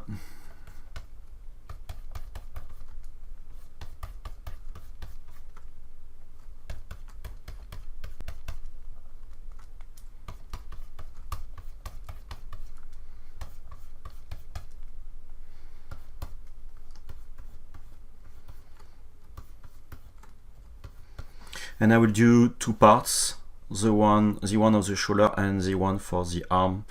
And perhaps I will connect them together, but again, I will have more freedom when I will work on the pose and again for splitting the part. If it's not needed to split, then I will merge everything, but I don't know yet. It's better to give you some freedom about doing some modifications.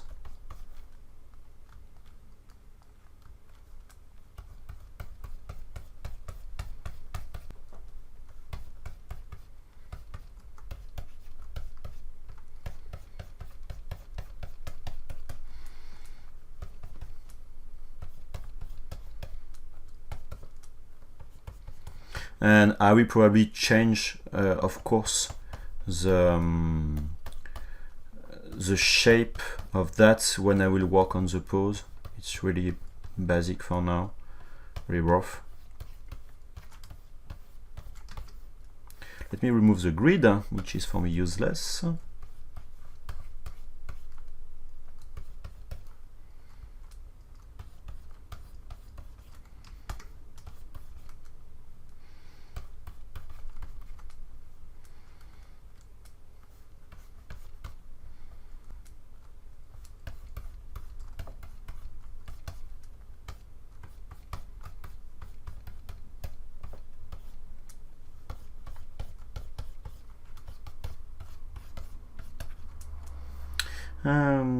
Damn son of brush.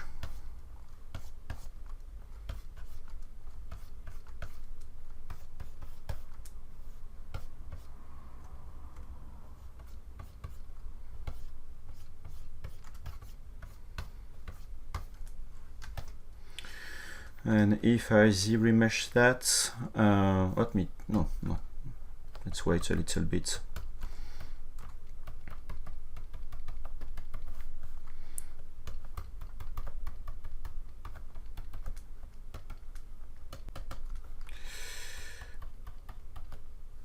A bit too much.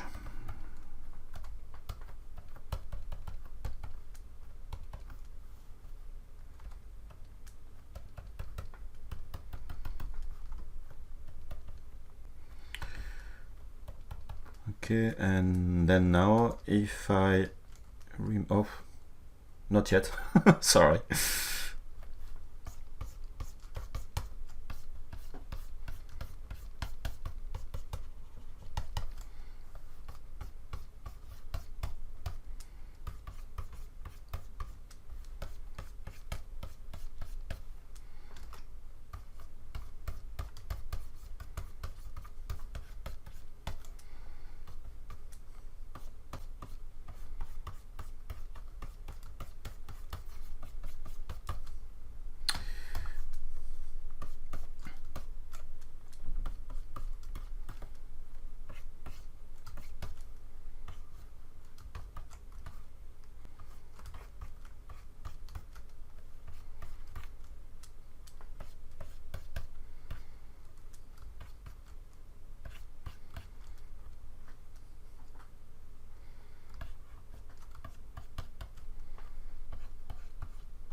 Like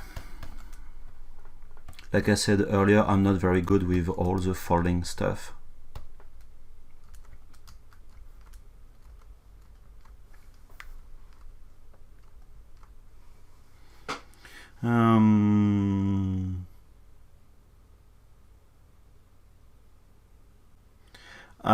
For the measurements of the skirt, when I did the thickness, I just did that, let's say visually. I use my transpose to see what would be 1.5 in terms of thickness visually, and after I just extrude with QMesh, my low resolution mesh, to be close to what I did. And there is no, unfortunately, there is no way to type a value in ZBrush to say, okay, I just want to have exactly 1.5 of extrusion.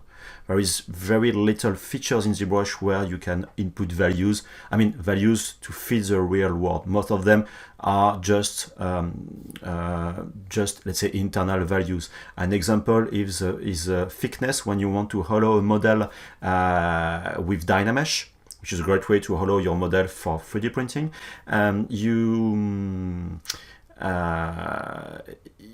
The values are between 5 to 128, something like that. Then it's not based on the real world values, and you need to deal with that. Okay. Yes, exactly. I extrude by eye and then measure with transpose after.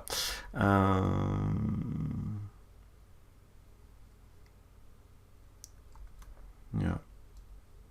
After, to be honest, when you are used about doing 3D sculpting, you start to be used about looking about this kind of values, and just by your eyes between the scale, you see if it's thick enough. The problem is sometimes it's too thick. Then okay, it will work, it will print, but the thickness will be too important. Sorry.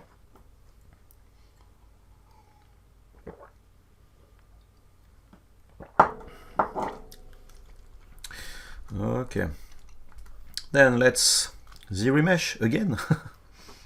You see, my workflow is very simple.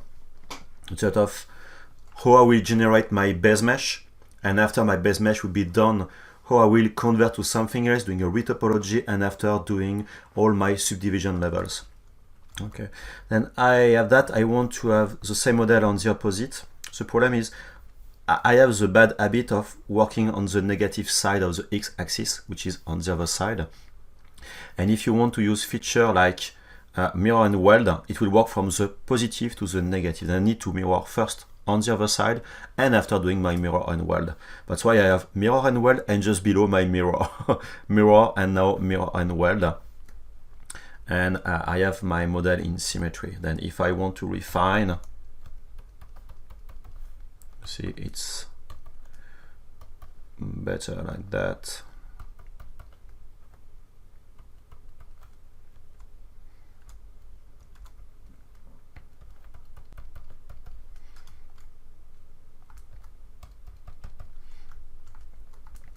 Okay, then for the arms, it will go until this direction. Okay, and for that, not a big deal. Let me just hide that. Oops, sorry. And I will do mesh extract, which will be faster.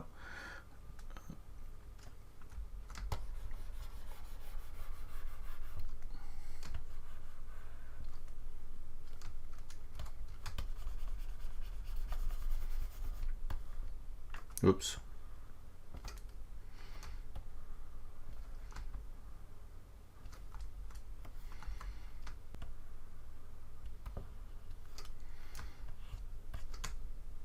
I'm blurring and I'm sharpening my mask now. Oops.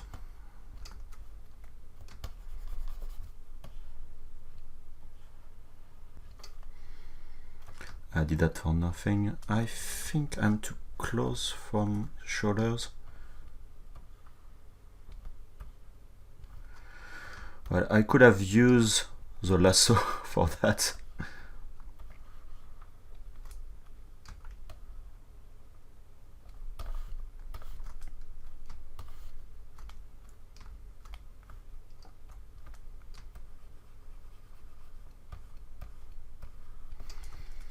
Okay, and mesh extract now. Same as before. I'm going to my subtool. Oh, I need to go to a lower resolution, because if I'm going too high, it will use this underlying resolution to generate the mesh, and I need to go in lower resolution. Let's say level 2. Extract. Let's check the thickness, which will be I'm afraid too thin. I don't know. I am going to close mesh or thickness. I don't know yet. I'll go to a thickness, yeah. Now this is, I would say too thick, but not that much. Oh, okay, should be okay like that. Then I accept. I have a different subtool. And like before, I can do a quick polish on my boundaries, polish by group. Again.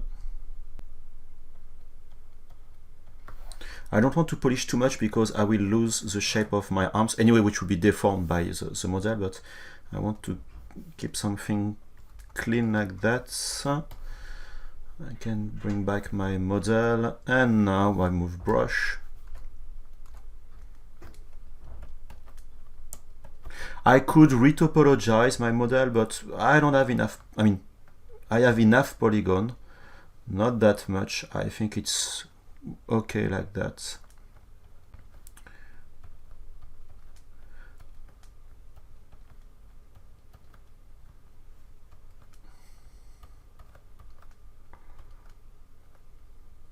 Okay, and for this, I don't know the name, what you see on top, on the hairband or this part. I think I will show you something after, which is a technique I just picked to Sakaki Kaoru, who posted something on Twitter and trying to figure out what he did. Oops, I forgot to resymmetrize, I mean to put the symmetry on.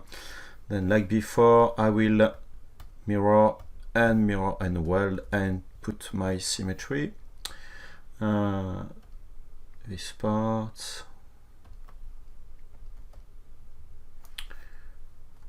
Okay. It's strange now to see her without the hairs.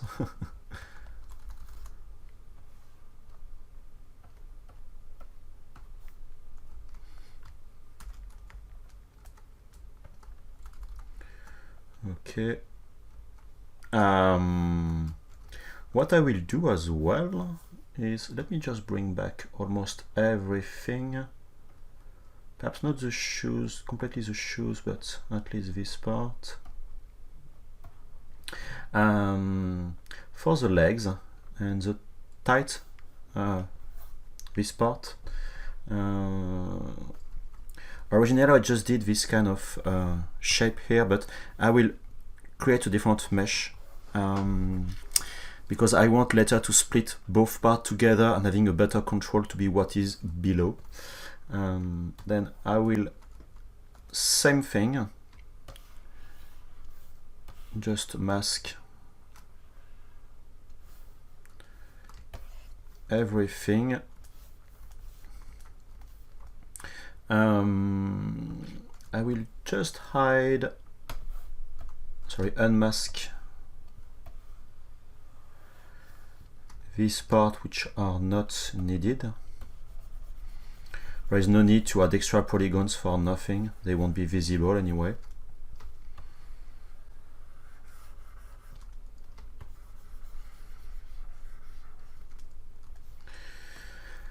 Solo transparency mode.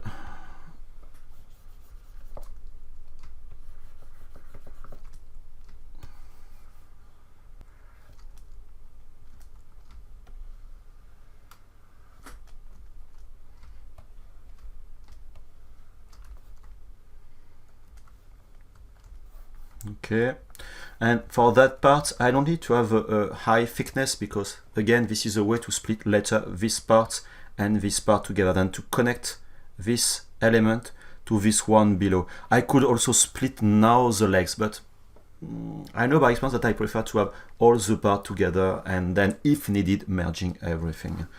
And again, I'm going to lower resolution. What do I do if I go in solo mode? See, I have almost clean edge. Do we have an helix? No. Yes or no? No, I don't have an helix.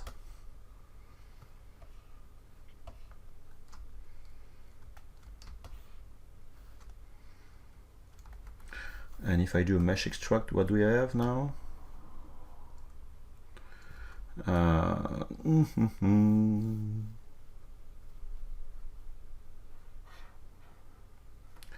Why is it this one?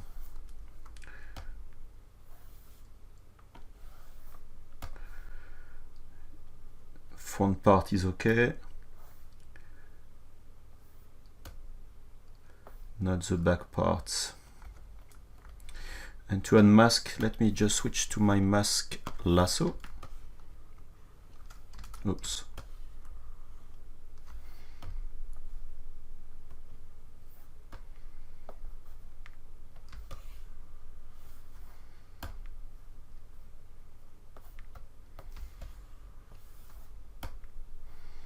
Okay, and let's accept my model.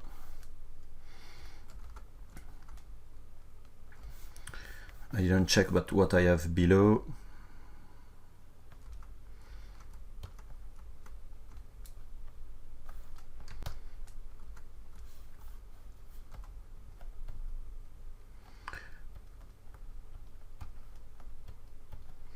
I will need to work on the shoes to make the shoes also a bit thicker,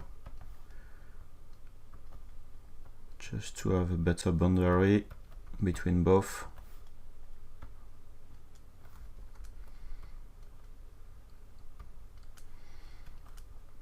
Another reason of doing that will be to put a different color to the tight and having a better perception of the final model.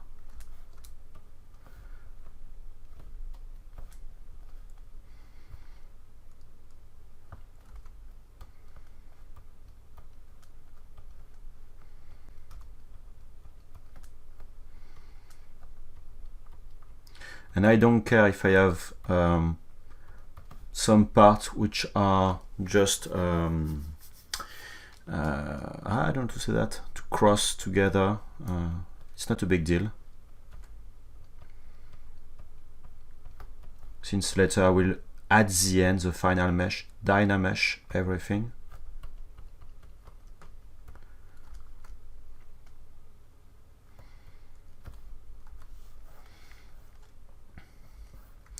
And you know what? Again, I forgot to put the symmetry. Then I need to mirror and weld and put back the symmetry. Oops, I forgot this part. These parts. Then what I will do, I will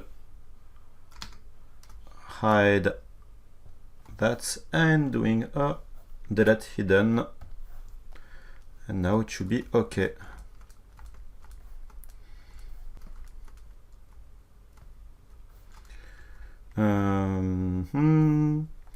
I did also this part twice. Oh, something I didn't explain. You see, I have this top part twice. I have it here and here. Why? Because when I did my mesh extract, I had this full character, and when you're doing an extract, ZBrush doesn't remove the mask on the model. And I just focused on the legs and forgot about the arm. That's why when I had this extract, it extracts the legs, but also the arms. And if I want to delete something, again, what I did was just to hide some parts and then doing a delete hidden. But as you may have noticed, if I'm doing Control and Shift, I'm right now in the clip brushes. Then it's not a function to hide, but a function to clip, just to collapse, to flatten some parts. Then you can say, okay, you can go back to clip curve. But if you are starting a clip curve and you see I just remove my hand from the keyboard, if you are tapping once the control key, you are switching back to the visibility marquee. Tapping again control, you are reverting back to the clip curve. And now I can press the Alt key to do the hidden part. Thank you for saving ZBrush. Okay, and then I'm able to do my delete hidden. And now this is the only part that I have on my model. And if I think I press my, no, let me display everything. This is more for me. Okay, this is at the stage we are right now. Let me put the perspective mode. Okay, then what I need to do? I need to do on the band head, hairband, sorry, this kind of shape, same of on the arms. I need to, doing some small details, I need to do this part. I will do it today, I think I will have the time. And after it will be more the sculpting part to work on the shape, on the clothes and trying to make that nicer. Okay, what time is it? 11:15, okay. Let me look at the, oh, sorry, let me save first. And not just thinking about the auto save, quick save, sorry.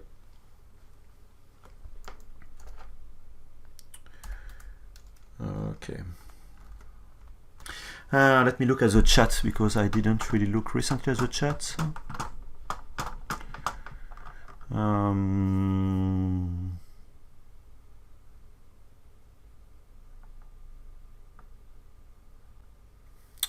Oops, I missed a lot.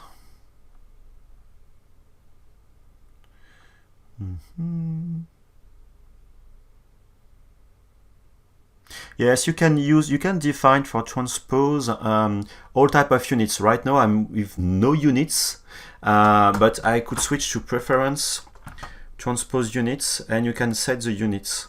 I can say a hundredth of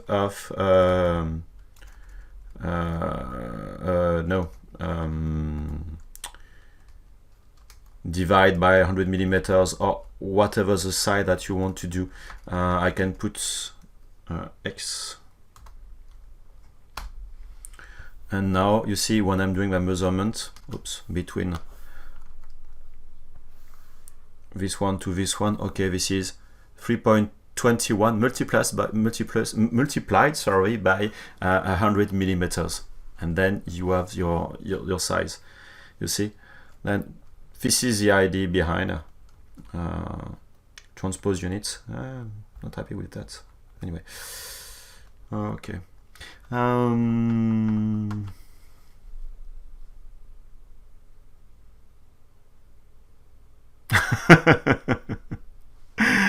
Doug, I can tell about ZBrush 5, but to be honest, a 50 pounds box of clay. This is something I think I told that in one of my previous streams. This is very important to do traditional sculpting, whatever it's clay, super sculpté, whatever the media, but something by hand. It can be stone, wood, but just try with your hands, and you won't have symmetry, you won't have undos, no layers, no subdivision levels. It's difficult in a way, but on the other side, I mean, touching the material is totally different. And you will see with your own eyes in real 3D, not even with a VR headset or whatever. You are really in the real world. And try that, and just a block of clay is nothing. You can buy some basic tools just to start with. It's really enjoyable.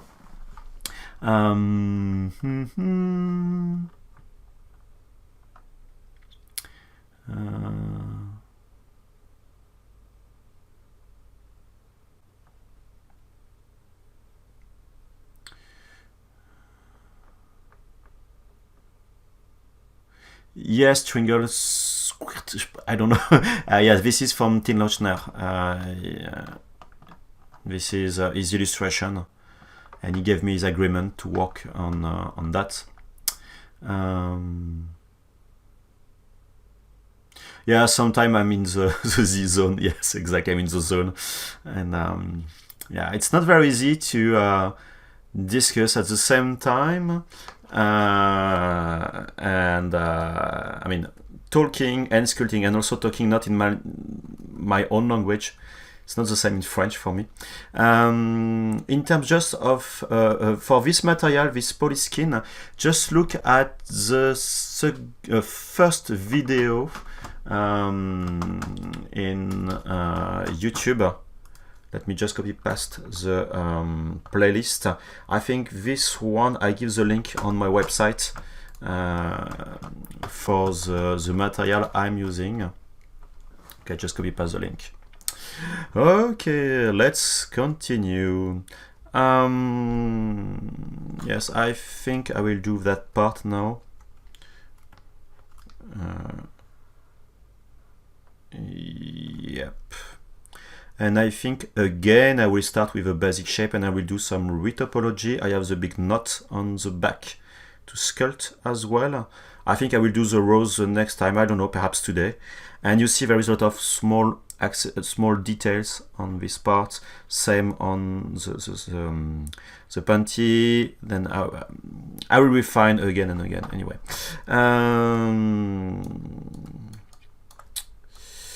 Let me think. Yeah. And starting with a sphere or whatever the shape, a sphere is just simple to insert. Insert sphere. Let me put my symmetry on the sphere. Scale.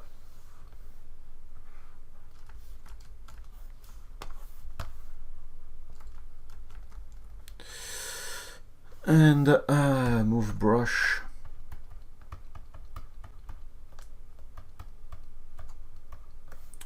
Transparency.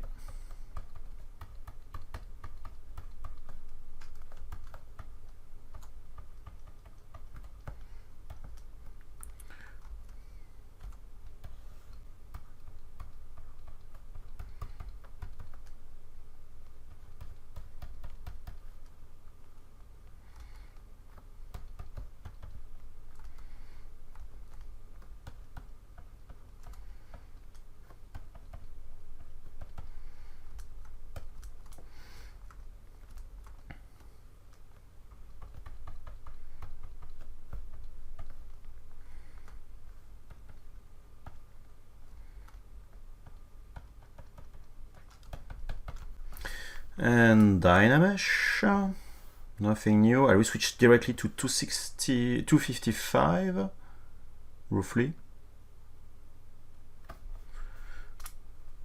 without the projection.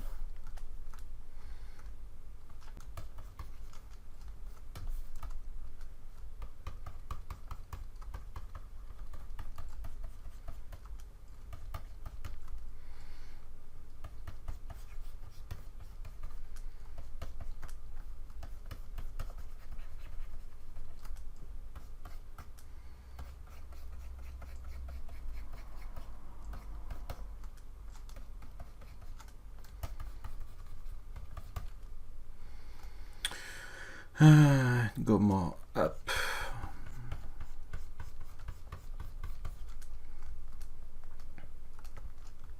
And it's symmetrical for now, but of course I will try to make that less symmetrical. But after generating the mesh, because I have all these small shapes that I will need to think about, then I will doing the shape and after just bending all of that.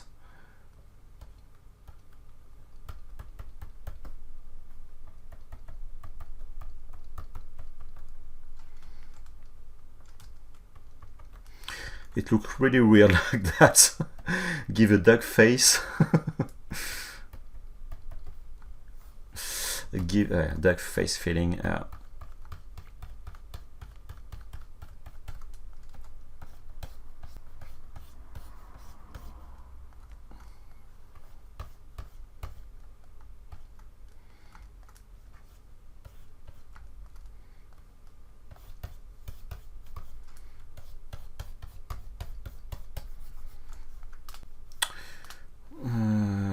clay polish.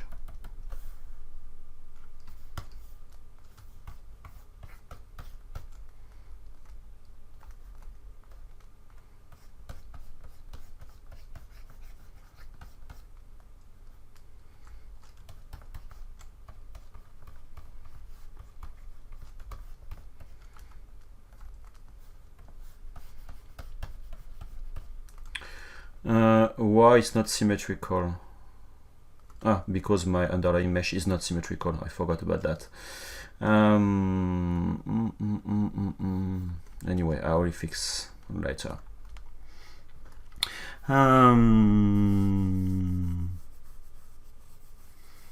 No, I don't go to Paris so often, times to times, but you know, I'm working more, let's say, internationally than, even if I'm based in France, I'm working more, let's say, globally for Pixologic, not only just for France.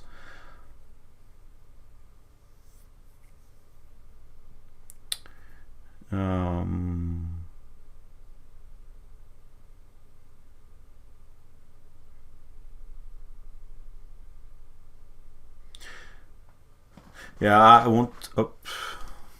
Yeah, she gave birth to a huge tongue.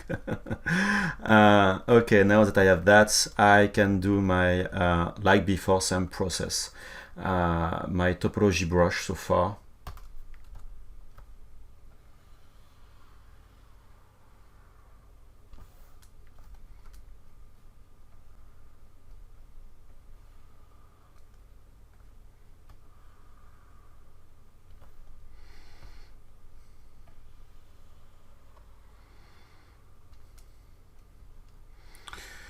We need to think about the thickness as well.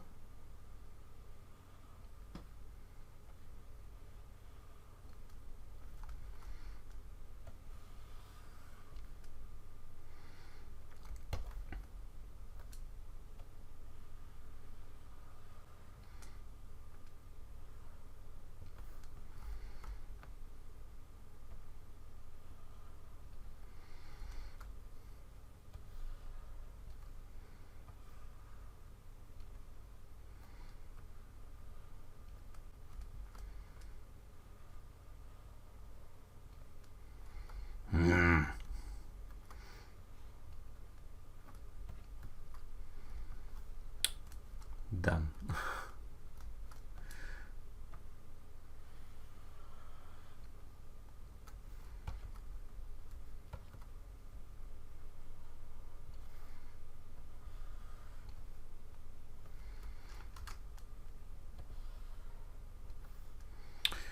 Okay. As you can notice, I'm saying a lot okay.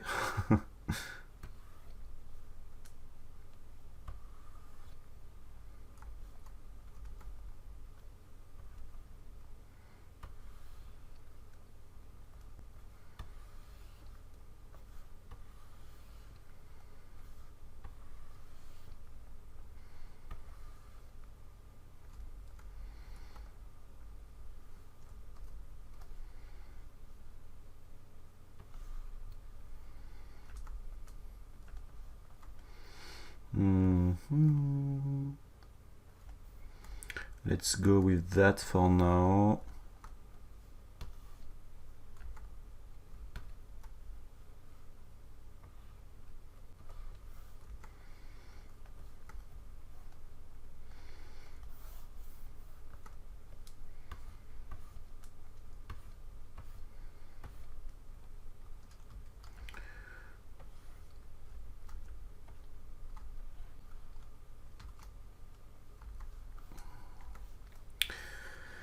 Okay, same as before, no thickness.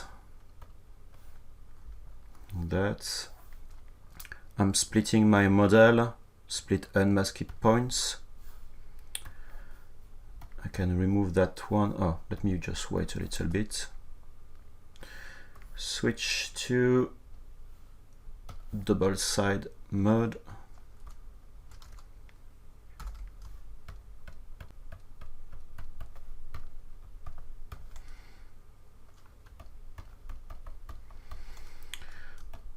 Let me increase this edge Z modeler, crease like before. Could have done edge loop to be faster.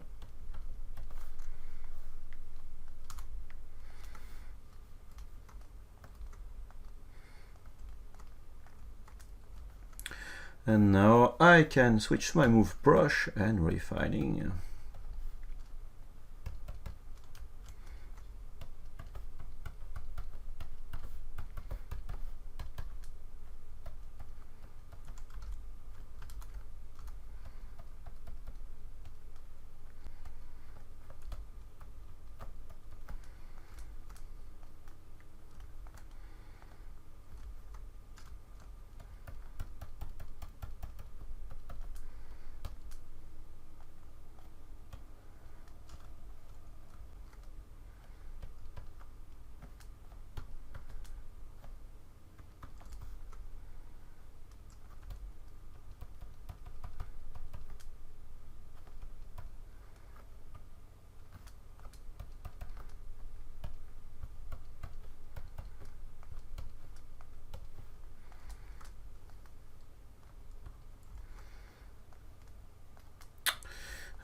If it's falling down like that, I find the shape weird. It's look weird.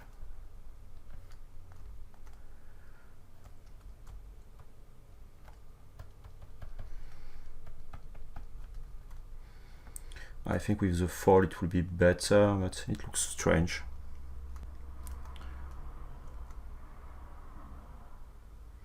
Esport Korea,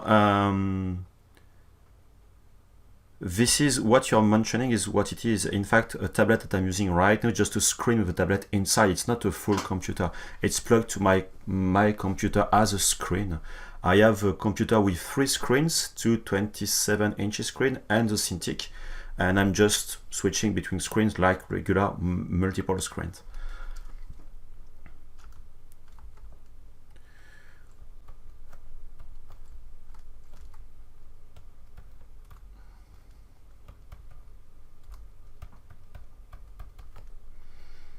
I think I will change that with sculpting. I need to have a better, how can I say that, kind of tension between this part to be more like tight, because we need to think that on the back there is a knot. How can I explain that? By just pulling this part to the back, and that's why I think it's too rounded that way. Let me switch. Okay, let's do that. Lower resolution. That's a real pain when you are lacking of vocabulary.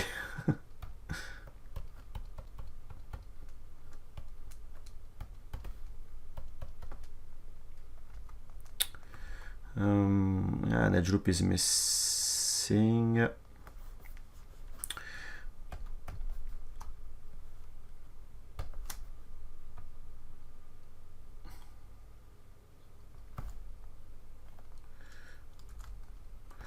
Okay, an extra edge loop. I think I can insert an extra one here.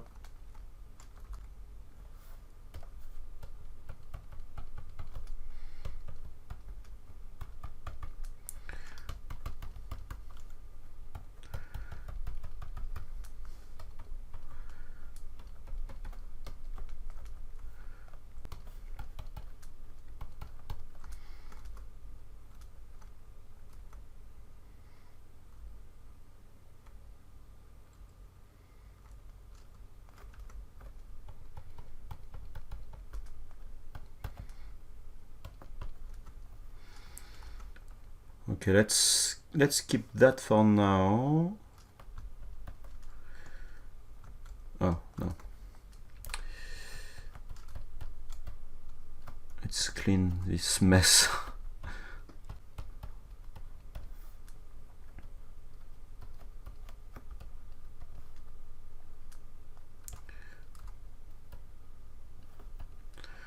And again, later I will work without the symmetry.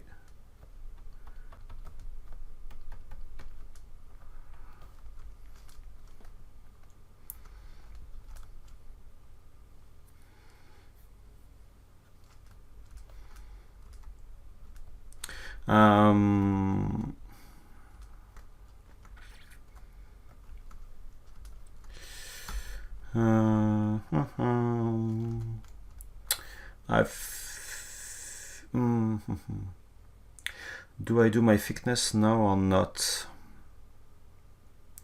Or do I ZRemesh? Let's try.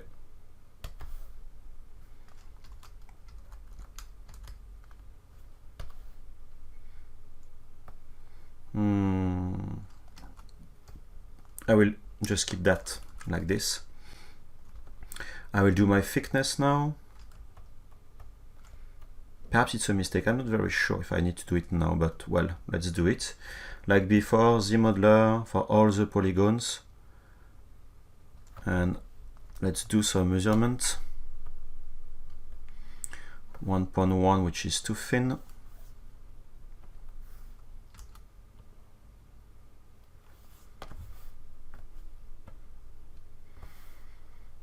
1.6, which is a bit too thick now. Then what you can do also as well is with the Z modeler, if you are pressing all these polygons, oops, I want to select just this current polygroup all, and if you are pressing the shift key, you are able not to do a new extrusion, but changing the current extrusion depth. And now I should have 1. Yeah. I will keep this one smaller because it will just these small parts, and I don't expect some sanding below. I will stick with that for now.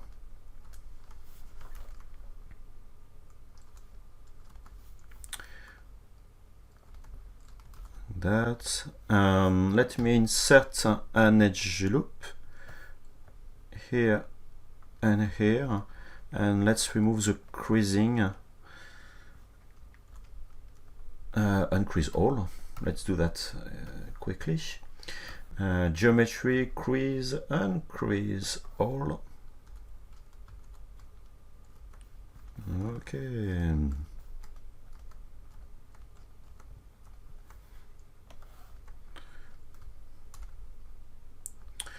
Then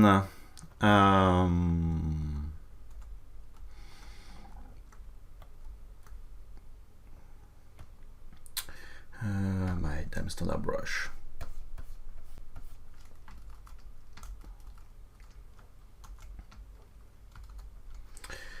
What are my subdivision levels? Oh, yeah.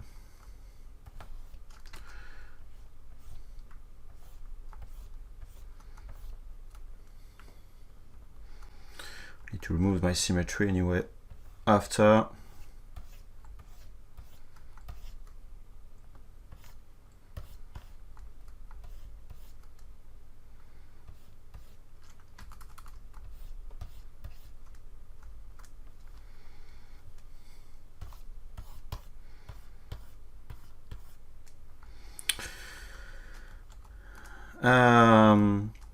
The big knot in the back. I will do some spheres again. Also, as you can notice, all these parts are not connected. They're just on top of each other. Of course, at the end, I will refine everything. You see, by just smoothing the top like that, you will make the end smoother, less thick.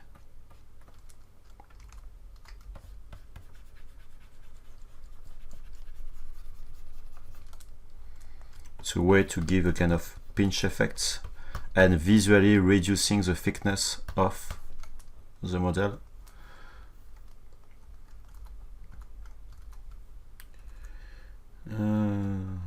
Yeah, it's what I thought. I have the dynamic subdivision on.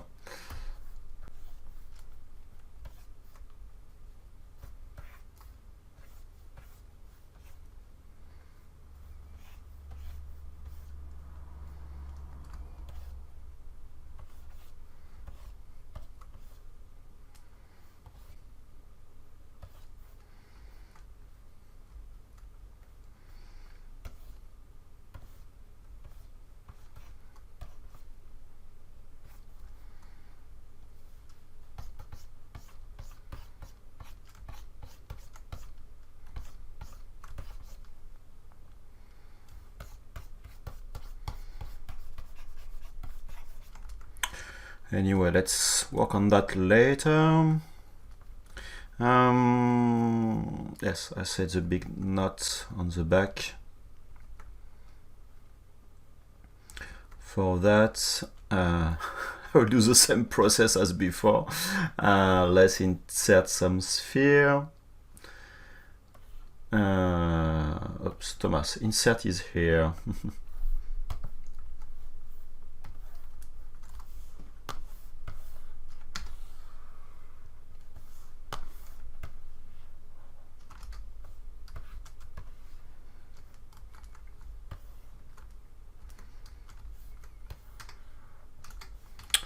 Scale, let's move.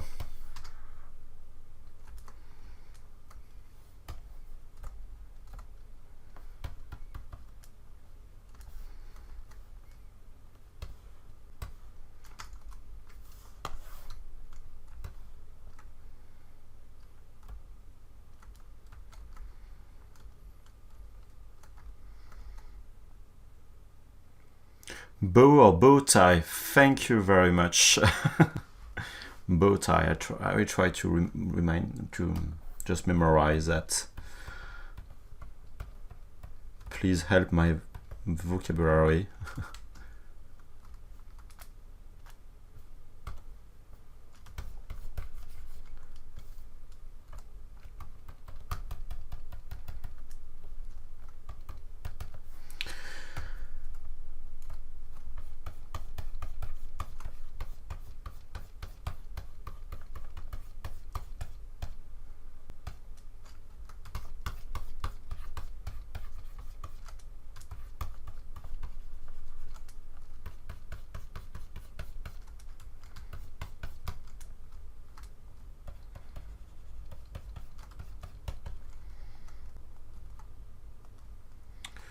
Bow tie, bow tie. I need to. Yeah, just reminding, I mean, just try to remind all the vocabulary in another language is always very painful.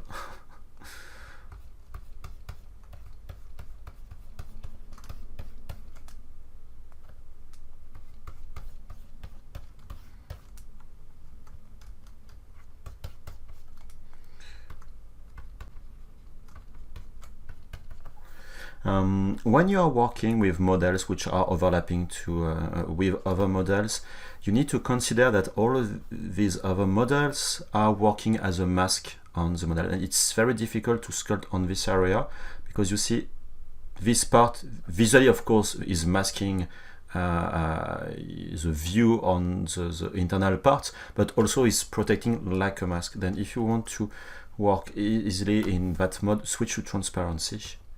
Then you will have a better feedback on your model.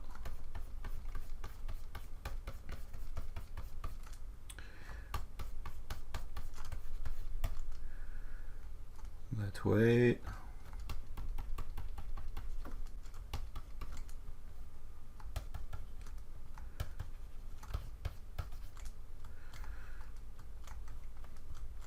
Then one subtool, I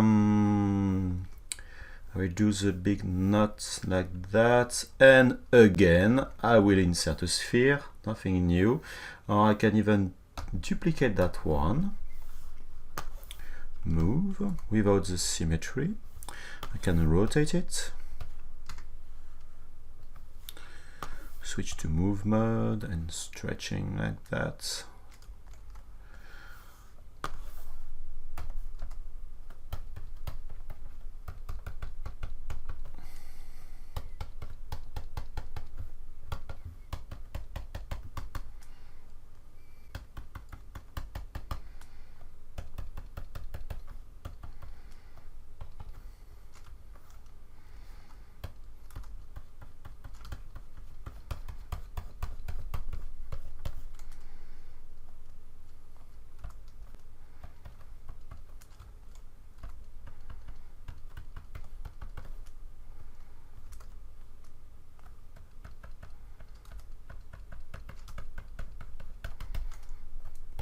This is what I really love with digital sculpting, is you can start with just stupid shapes and after a few seconds you're able to deform from what you have earlier.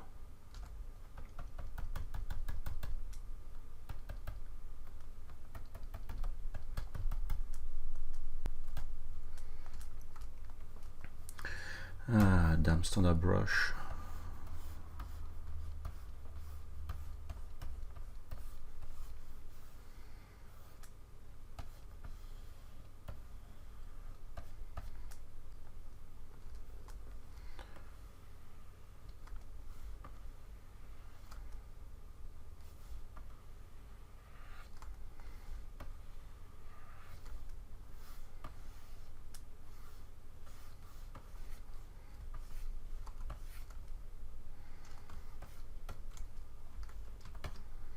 And it's not even a DynaMesh. No, not a DynaMesh.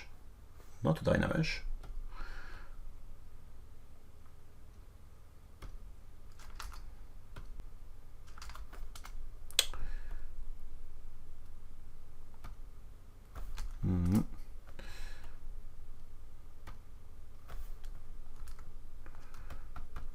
I think I can even go with not DynaMesh, but directly with a ZRemesher.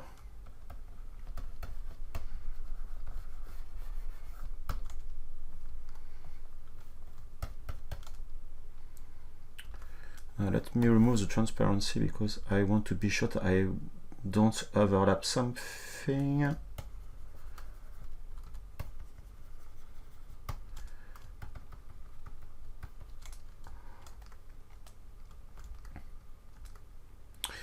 Perhaps go to a bigger one.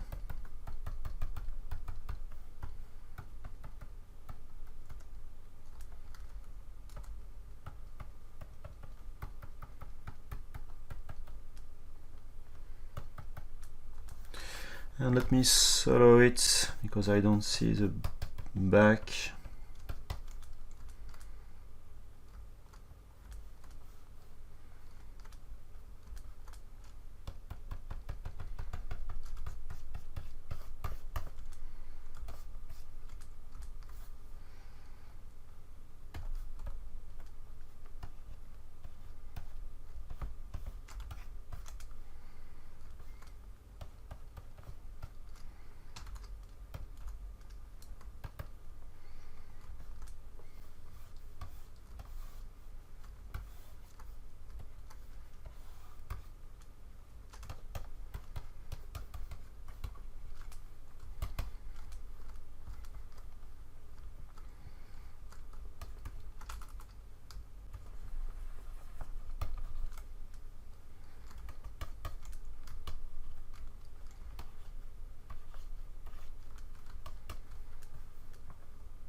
What will give me the clay polish on that?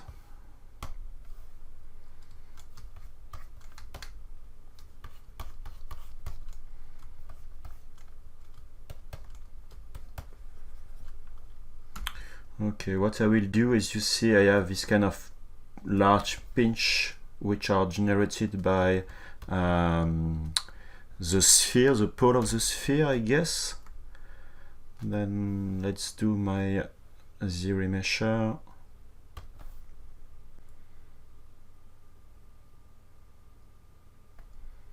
Okay, it looks nice.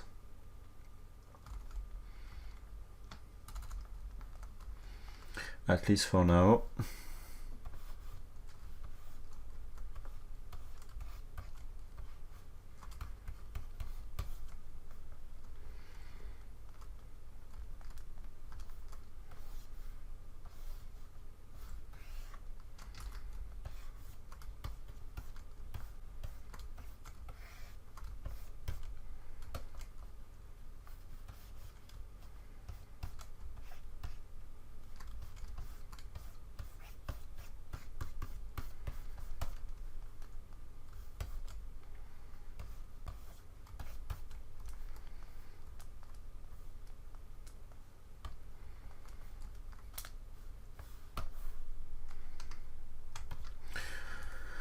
Okay, I will keep it like this.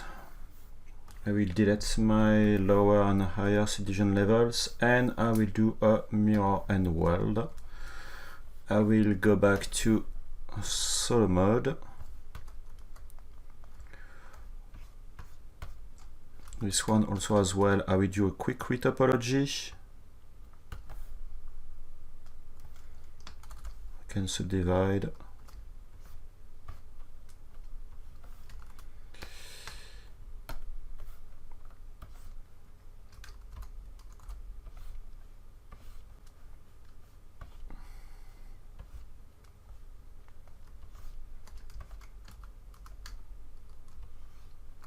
I will look at the chat in a few seconds. I'm sorry, I'm really in my process right now.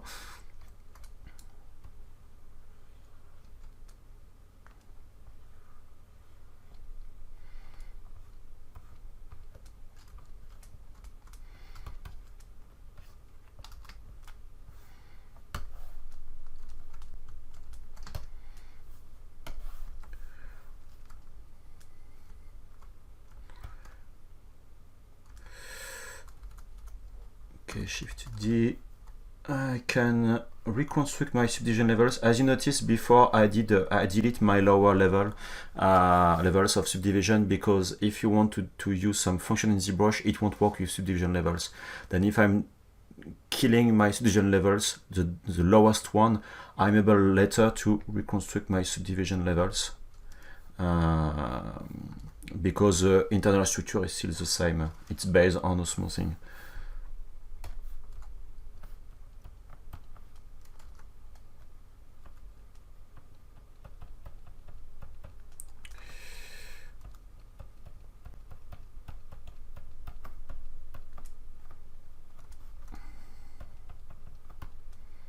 And you know what? Again, I forgot my symmetry. Well, yes, no, I thought I did.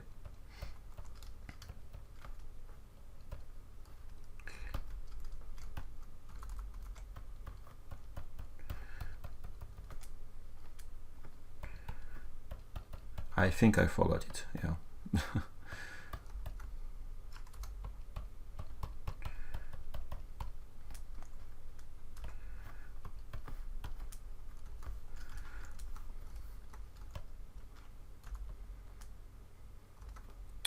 And as you can see, I have some parts which are just connecting here, and I need to avoid that, at least for now, because you see it's just connecting. Then if I'm splitting this part later and I want to print each part separately, it will be problematic. Then let's remove the symmetry and be sure that it won't connect, or if it will connect later, I need to be sure it will be just on top and just touching, not being crossing, not having cross surfaces. And then it's a way to change anyway the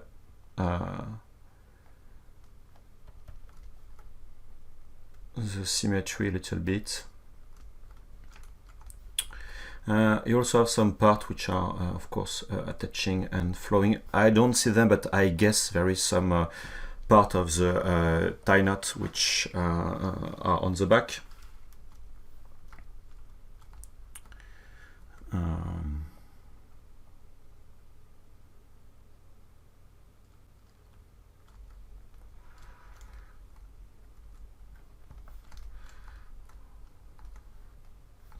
Okay. For this part, what I will do, it's been a while I didn't use these brushes.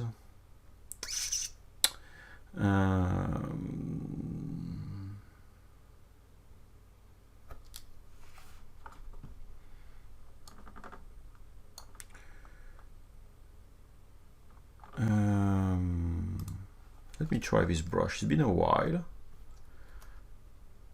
I have no idea which mesh doesn't have subdivision levels. All of them have that, because it will say, it doesn't work.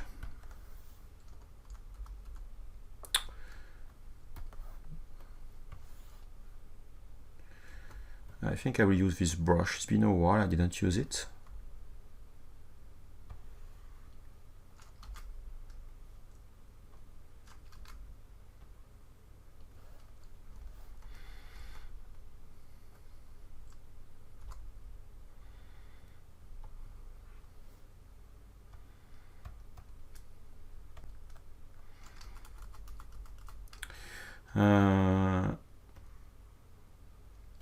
I have this kind of snapping because this brush, you see, is just snapping on the underlying surface. If I go in my stroke palette, curve, I have this bend and snap. Let me just remove the snap mode. It even snap. Why it shouldn't snap? I don't know why.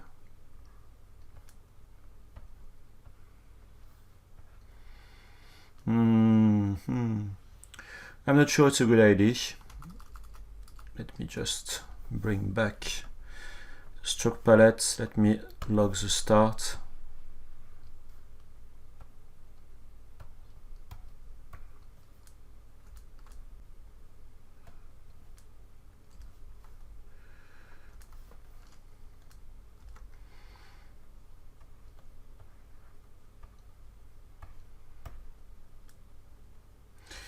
I have to remind that it's falling.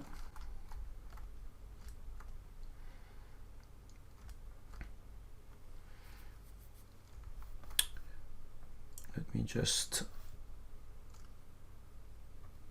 Okay, now it has been created. I will split unmasked points. I can select that one. And with my move brush,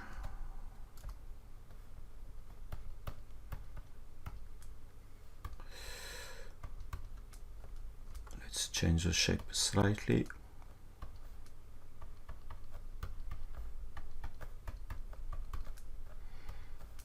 Thickness is quite big, to be honest. We need to refine that.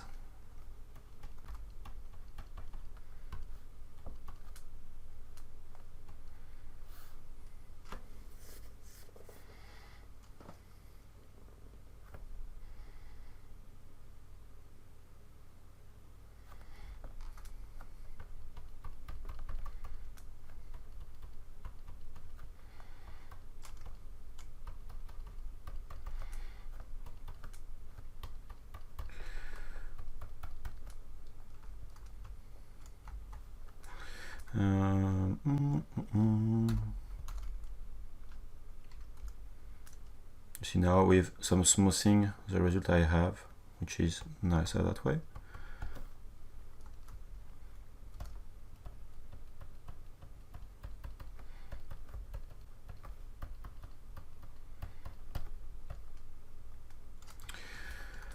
I can do a mirror, not a world, but I will duplicate my tool, Ctrl-Shift-D, and now doing a mirror. Like that. I can doing some different deformations. Going with move, transpose. I can trying to bend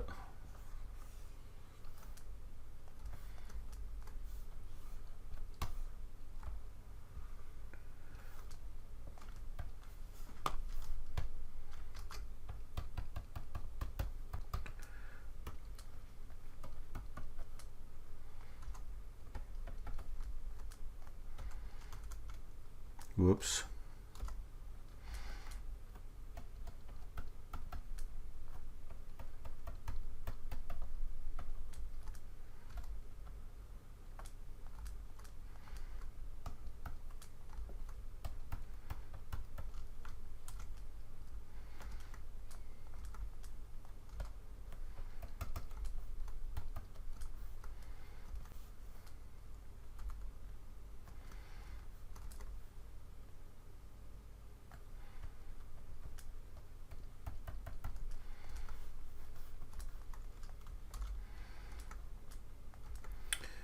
Yeah, this part is not really visible in the illustration, but well, I never said that I will follow at 100% the original design.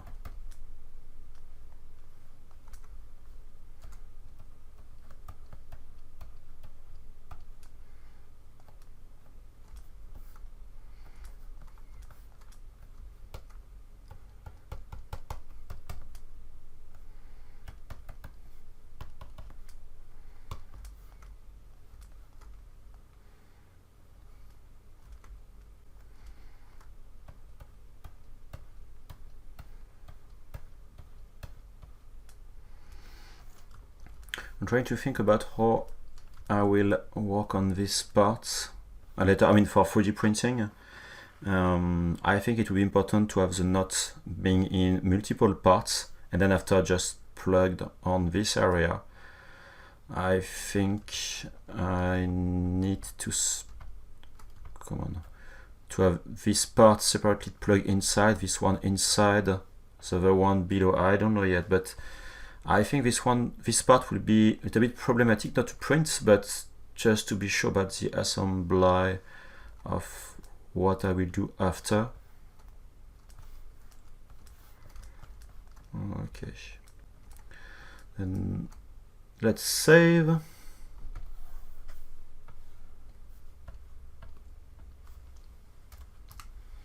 No questions so far?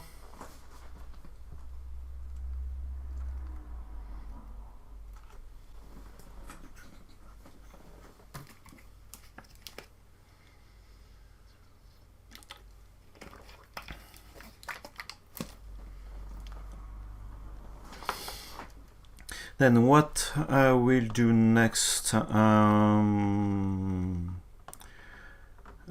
let's think,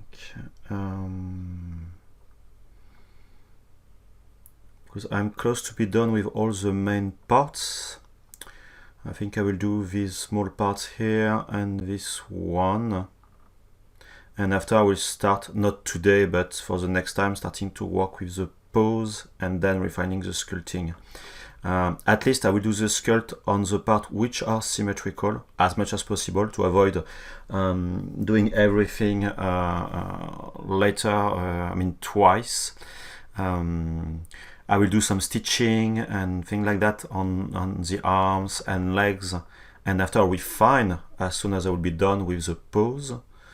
But then at least I need to do that and that and that, and some details there as well. Perhaps I will use some insert mesh for that. I don't know yet.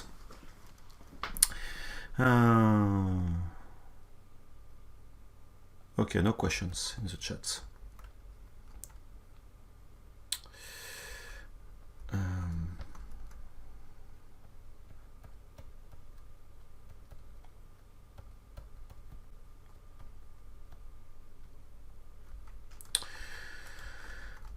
Then for that, how I will deal with that. I don't want to do a retopology like before.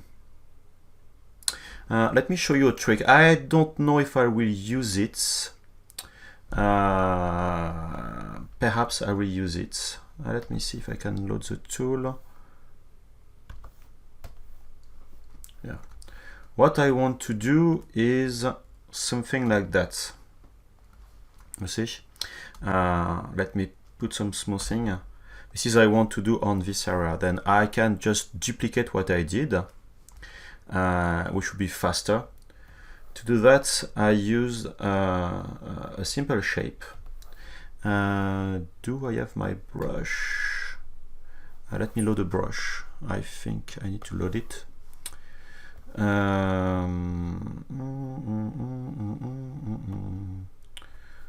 I think I didn't save my brush. Why not? Okay, well, I will explain what I did because it may be kind of long to do. Is you see on this model, what I did was to use a NanoMesh just to have this part and this part on top of a cylinder.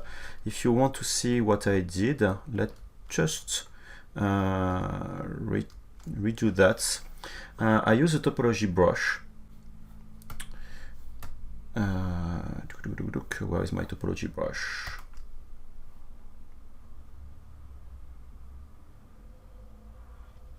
To do something not like that.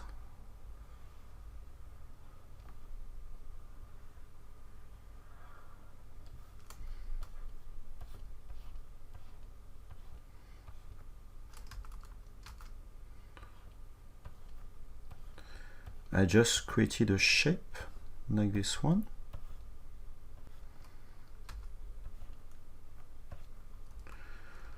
See, with just, oops,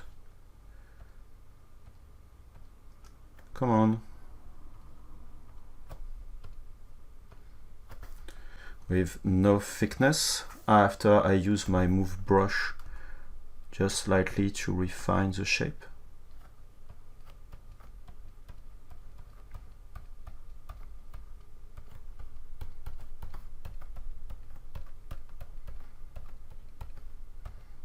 Just to show you the idea behind such brush. Should have used my symmetry. Okay, then I'm splitting split unmasked points. Now I have this shape. Let's do mirror and weld on the other side. Where is my ground?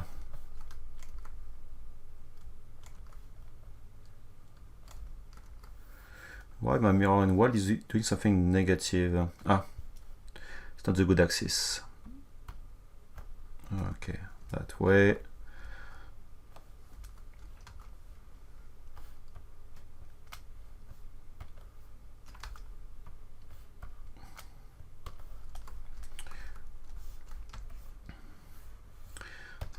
Let me just transform the z-axis. Okay, I'm sorry, it's some steps, but it's very interesting as a process. Then I have this shape here. I will duplicate it, and now for the other one I will simply move the vertices. Let me move the vertices.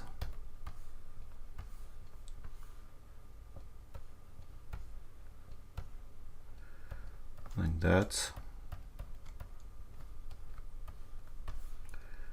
To be kinda flat.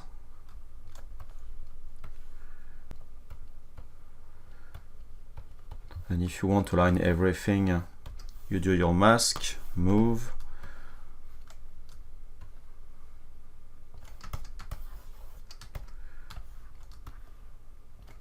Okay, then now I have two meshes.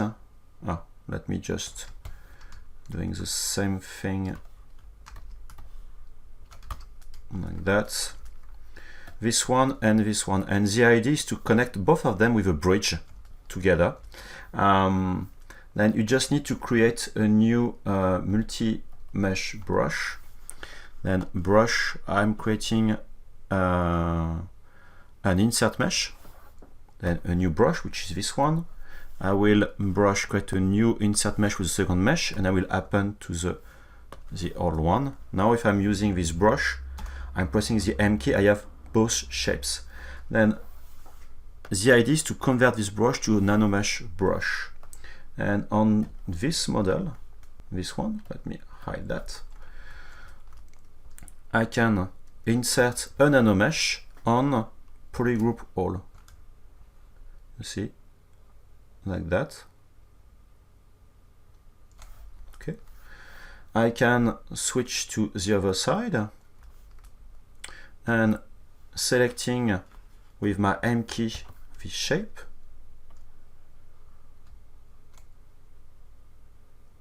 I think I will be inverted anyway.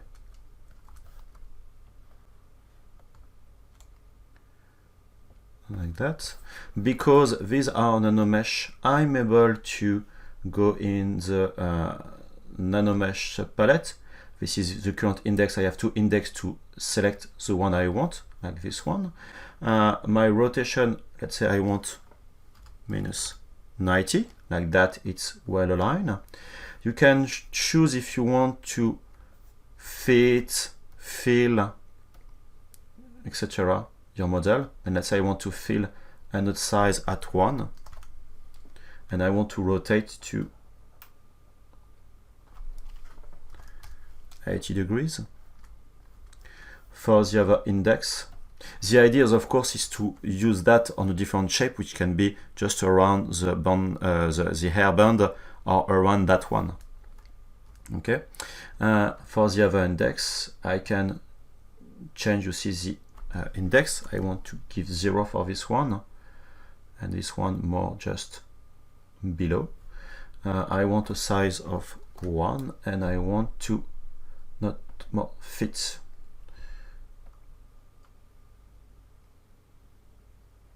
Okay.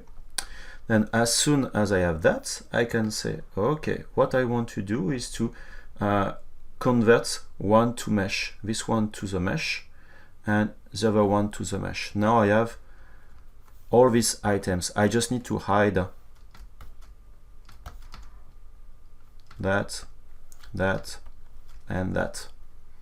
And you see, I have all these items. You see, it takes some time. Why? Because I need to create this brush first. And also the other item you can notice is all these vertices are aligned roughly but not welded. Then you can try to use as well.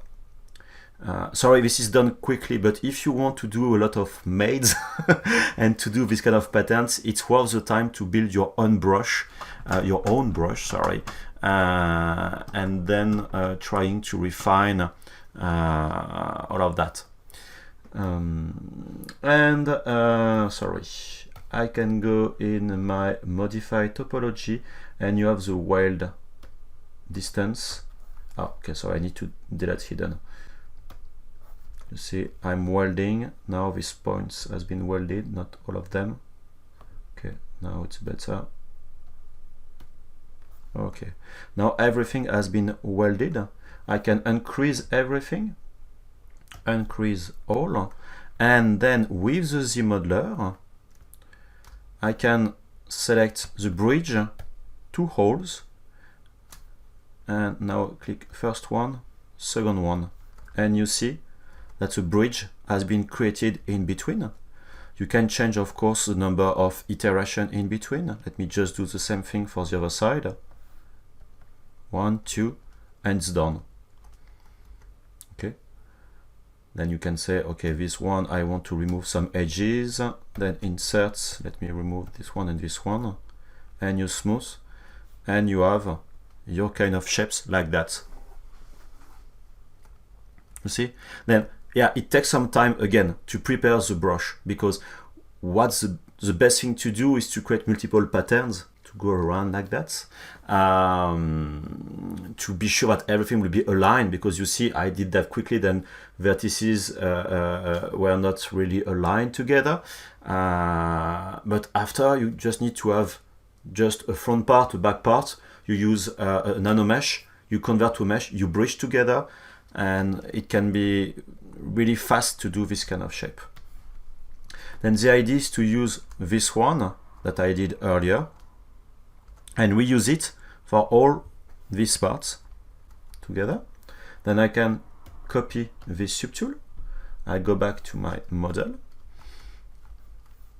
and let's paste it, which is there.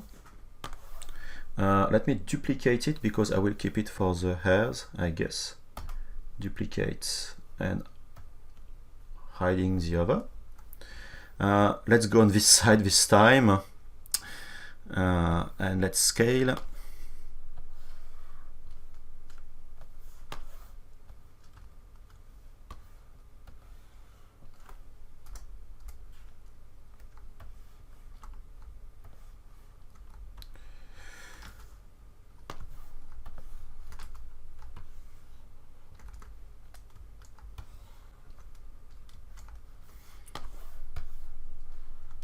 Come on, Thomas.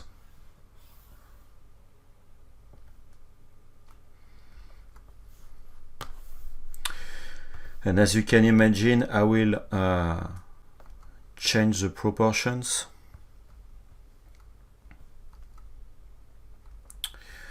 Changing the depth and the size and everything.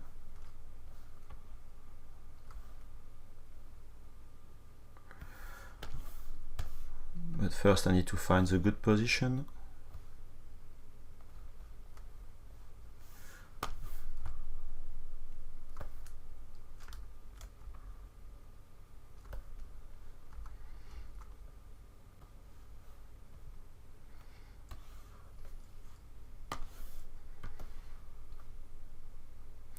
Come on, save ZBrush, save.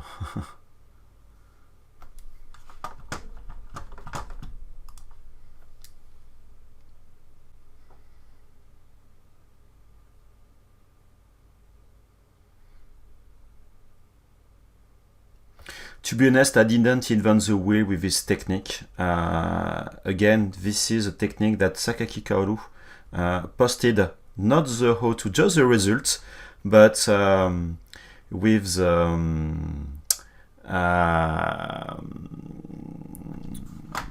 sorry, just the started cylinder, and then the end result, and then I tried to figure out what was the trick to do it, and it was quite simple, in fact, at least for me.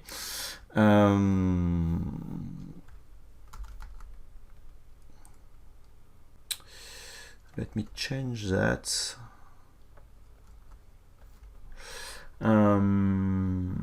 ZModeler, where is my ZModeler? Okay.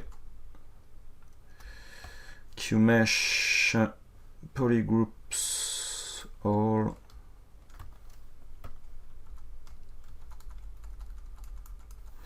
Why do I have some bending like that? I did something wrong at a stage or another. I don't know why. Let me check the other one. I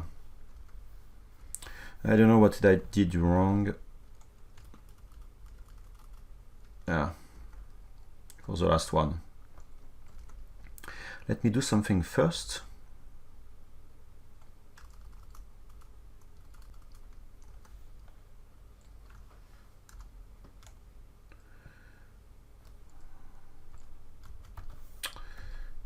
Let me remove my subdivision levels. Increase the size. I don't know if the scale will provide a good result. Polygroup all, polygon center.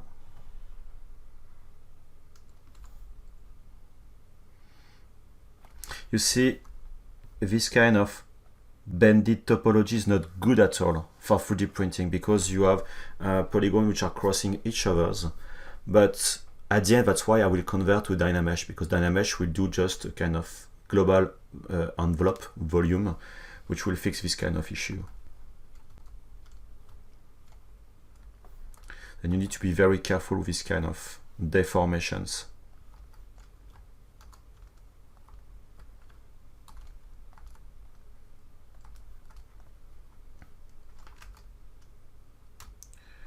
Come on, I don't want to scale, I want to QMesh.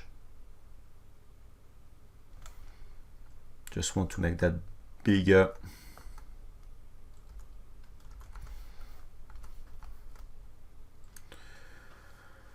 And let's try to see if I can redo my modification without breaking everything.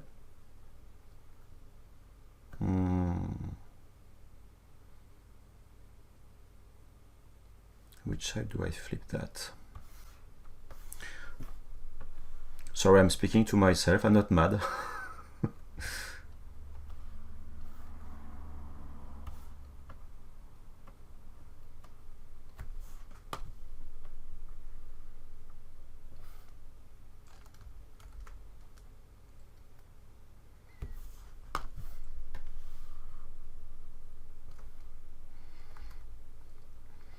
I think I will do the other side.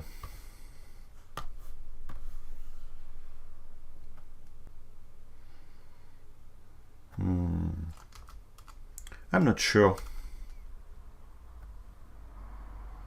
because I will put that inside. It looks weird that way, but as soon as I will bend, it should be okay.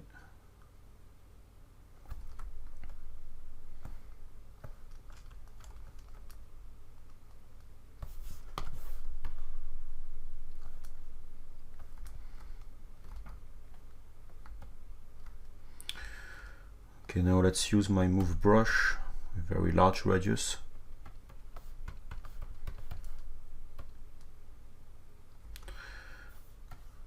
I see nothing.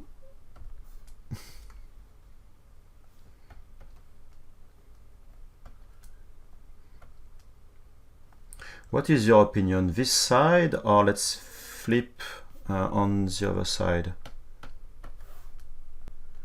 I'm not sure, to be honest.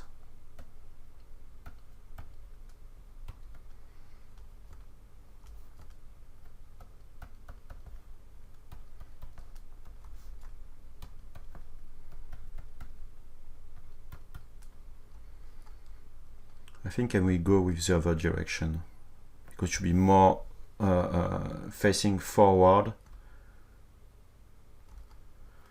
and there is no twist, no bending.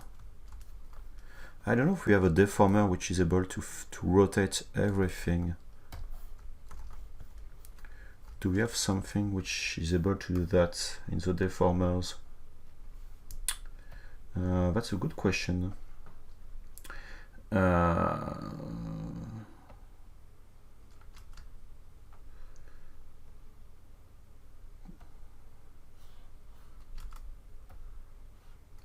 the skew, yeah. Ben, of course, won't do it. Yeah, I would like to rotate everything on the other direction.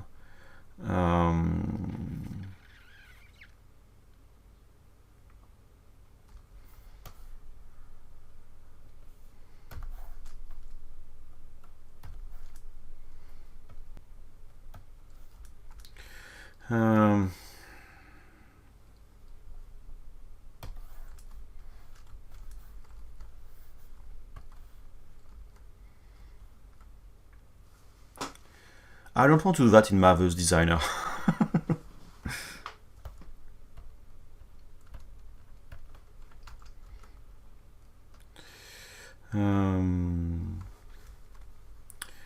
Yeah, I know what I will do. I know what I will do. Topology. No, sorry. ZModeler.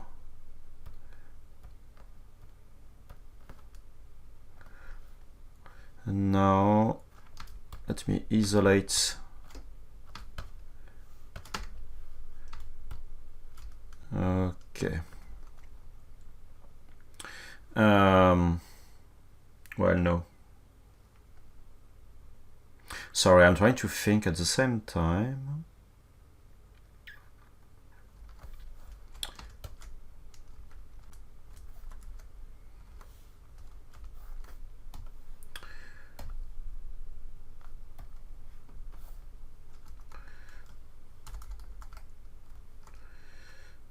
Because what I want is to have something rotating on the other side.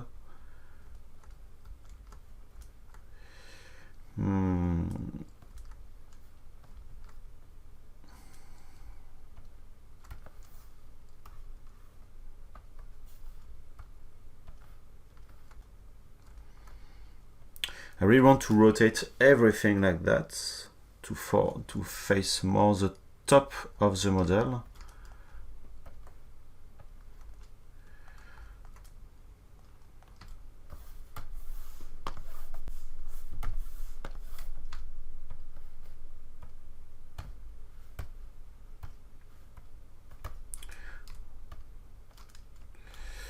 And I would like to rotate everything.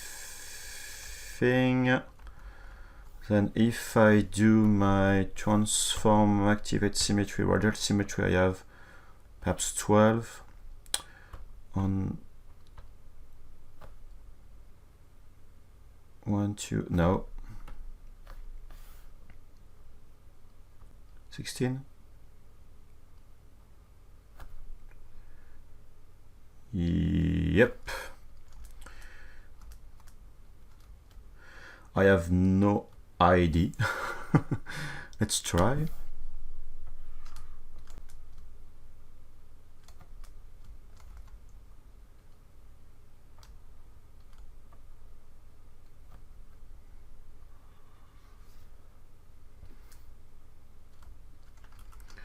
Why it's not perfect?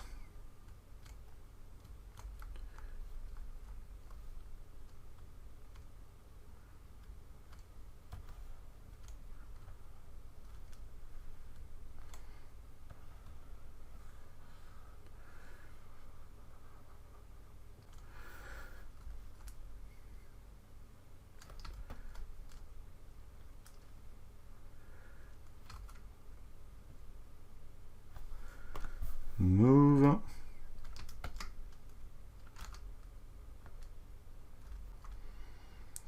I think it should do the trick.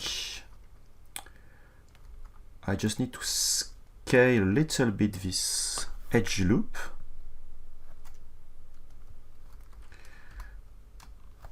Scale edge loop complete.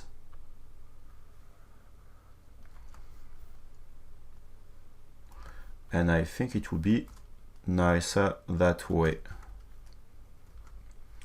I can skew mesh, polygroup all.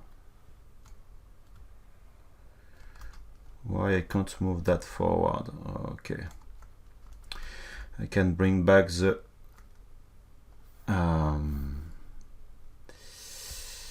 yes, move.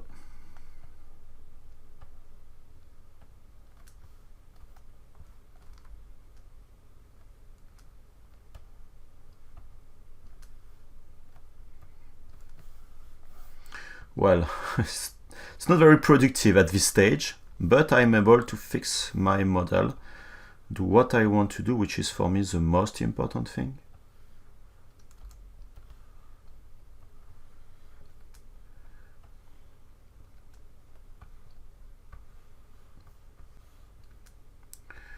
Can clean my topology very quickly.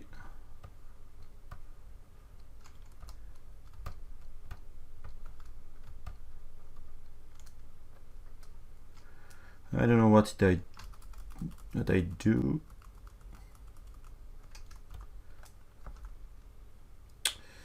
What is it? I think I bended everything. Okay.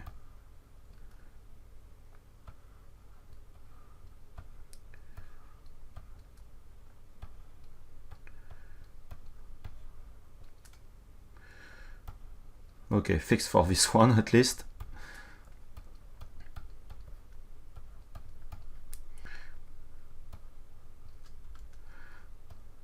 Okay, the first one which tell me that, okay, you could do that in 2 clicks by doing that and that. First, I won't be happy, but I will be happy to know the answer.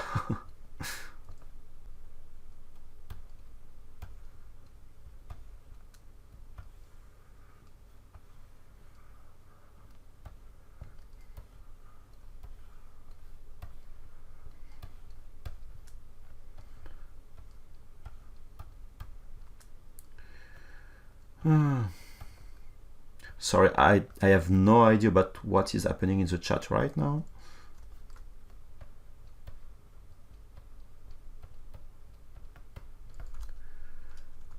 Okay. Almost done.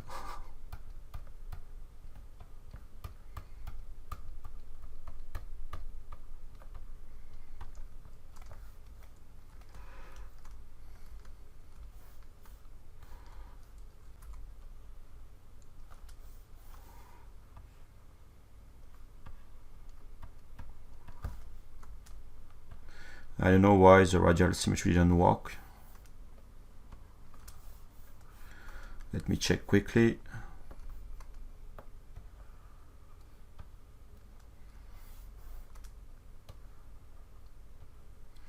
I guess I wasn't exactly on the symmetry working plane. Wow.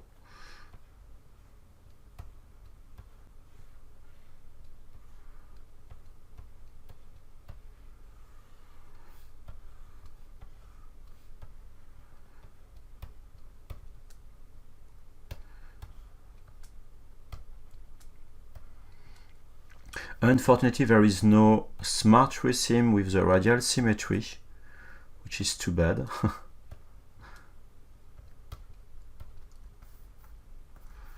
I re-scrub everything on that. I don't know why.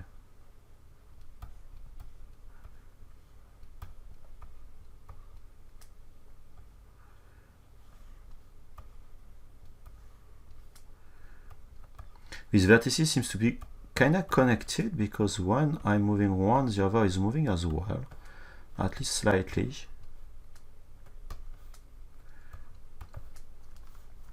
Okay, am I done? Ah, no. I love losing so much time for this kind of issues.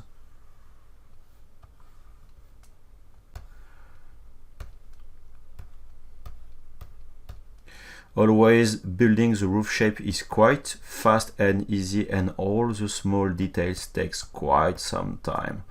But of course, this is what makes the difference at the end on your model. Then it's worth spending the time on that. But I can understand it's a bit annoying to look at that.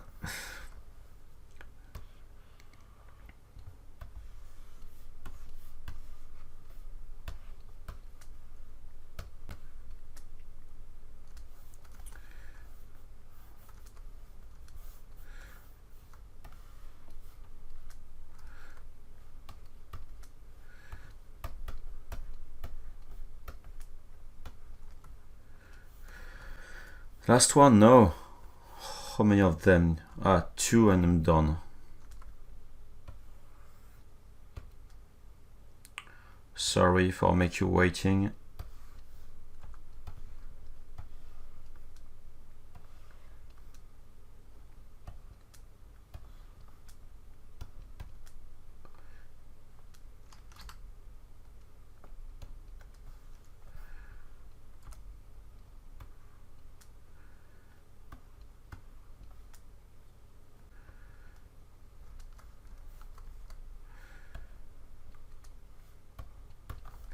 And the last one, which is there.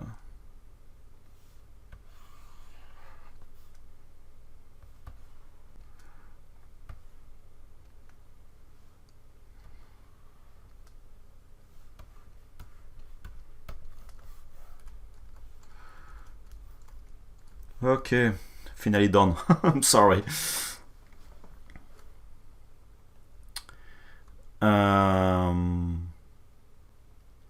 Polyfusion, yes, I'm live. I will broadcast until the end of this project each Sunday at the same time, always at the same time. And even when I will be done with this project, I will work on another project, which will be also 3D printing, which will be more cosplay stuff. But yes, I will keep this slot probably. Okay, then now I'm done, and what I want to do is to add some edges.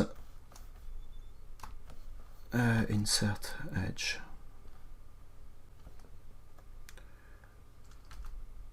Come on.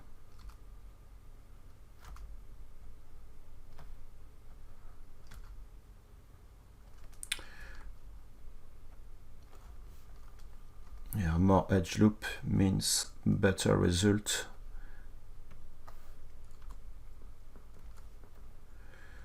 Okay, I just need to flatten this polygroup.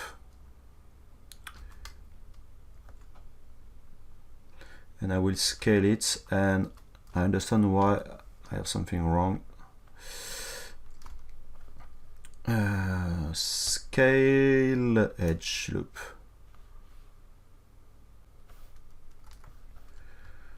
Be more outside, and let's use transpose to move that down, and I can use transpose edge loop complete.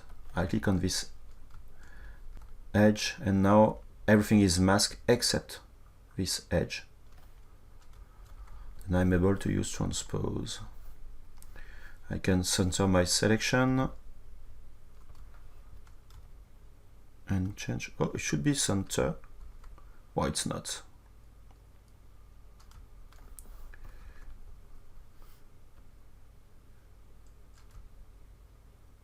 Because I'm in move mode.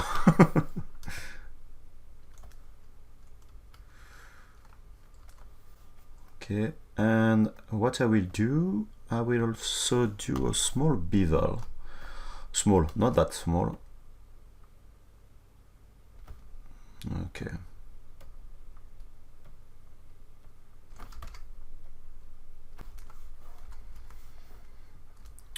Okay, let's stick with that. I'm lacking of thickness. I think it will be too thin for the 3D print. I'm pretty sure. Anyway, let's keep that for now. I will duplicate it again. I'm sorry, I'm doing a lot of duplicates because I want to be sure that I will be able to reuse it if needed later and not redoing everything.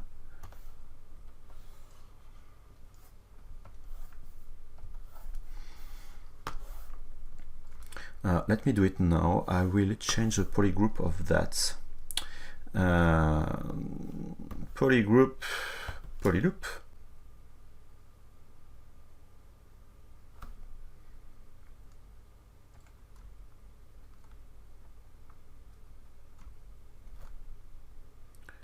Same polyloop. Okay. And like I did before, let me insert some edges.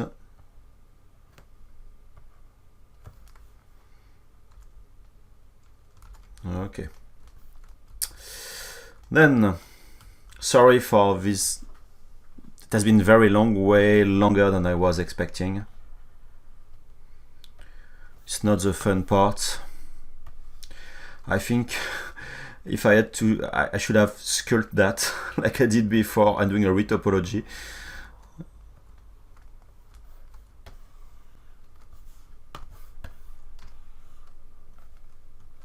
It has been painful.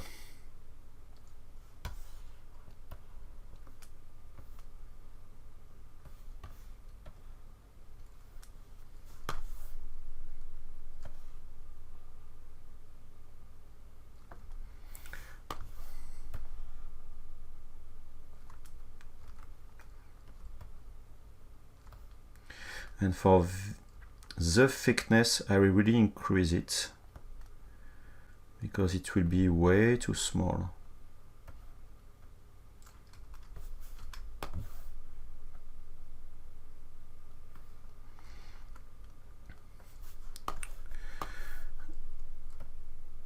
And to do that, like before, I will go with my ZBrush, QMesh, polygroup all, and using my shift key to increase like that the thickness. And if I'm checking with transpose, it's too thin.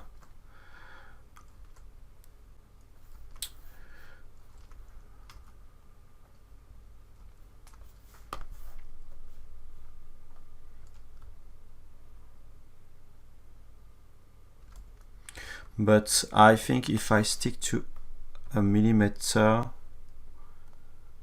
it's a bit too thin. I need to increase that again.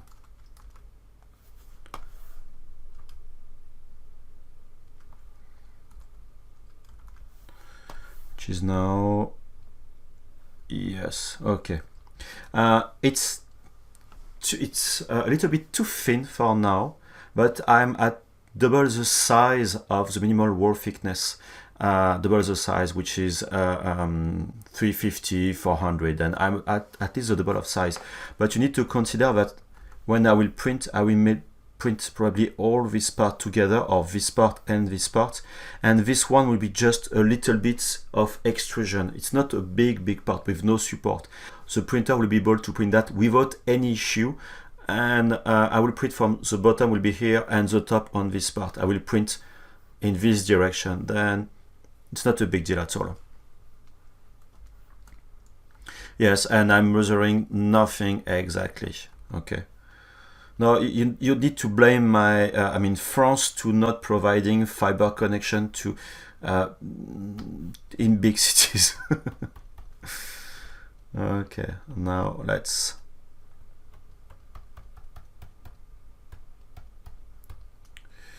fix that.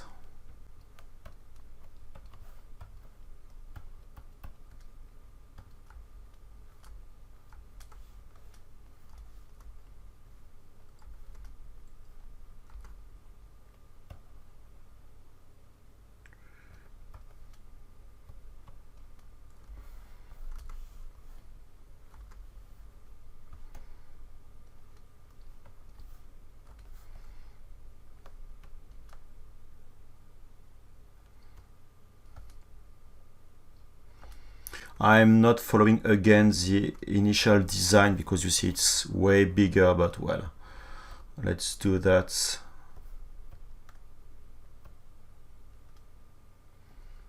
In a different way.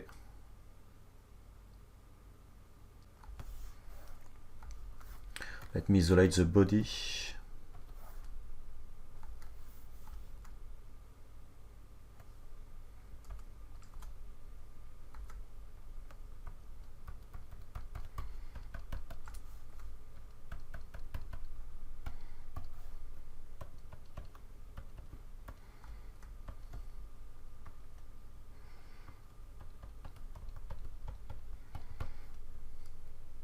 I will sculpt just to put something, or perhaps I will do kind of not stitching or something like that. I don't know yet, just to have a better visual transition. But this is not the part that you will look inside of a model. Then I don't think it's a big deal.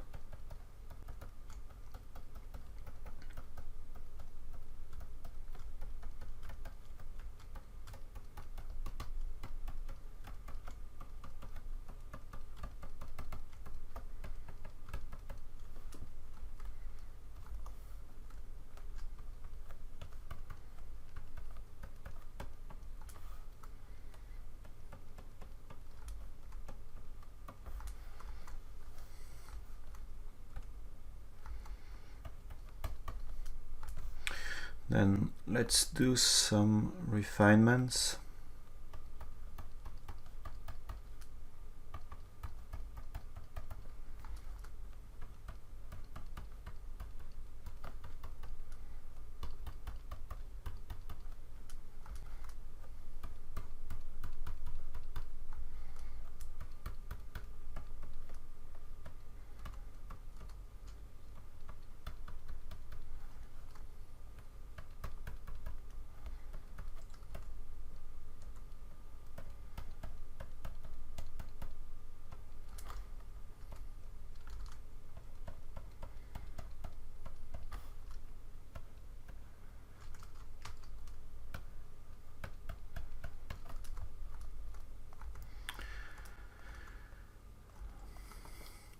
Well, in fact, for the little story, I have the professional fiber connection on the other side of the road, but the installation price is 4,000 euros without the taxes.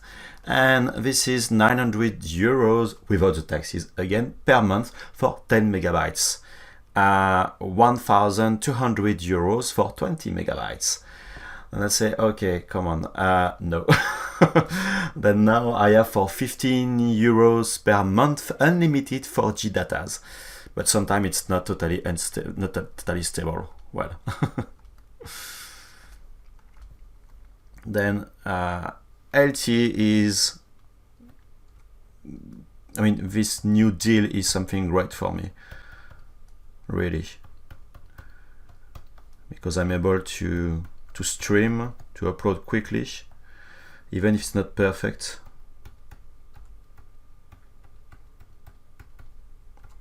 Without that, no stream for me.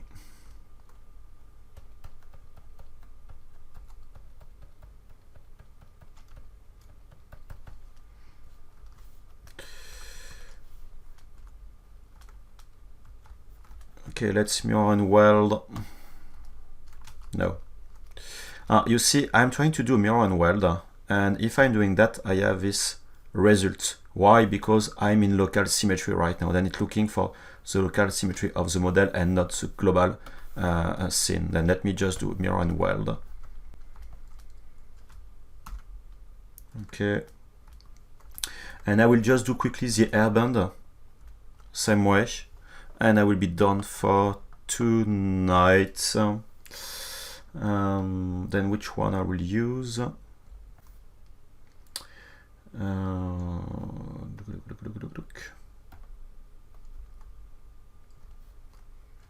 I think I will use that one.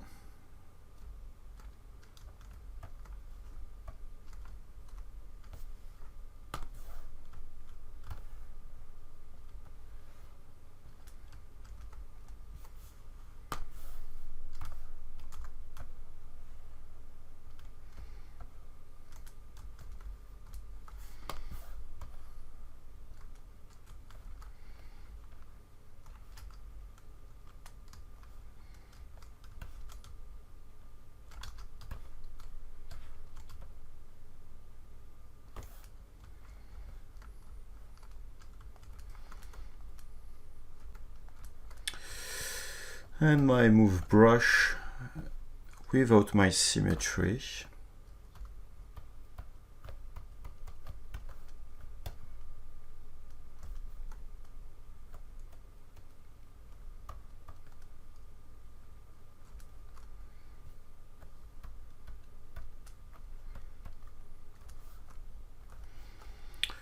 I remove the bottom parts.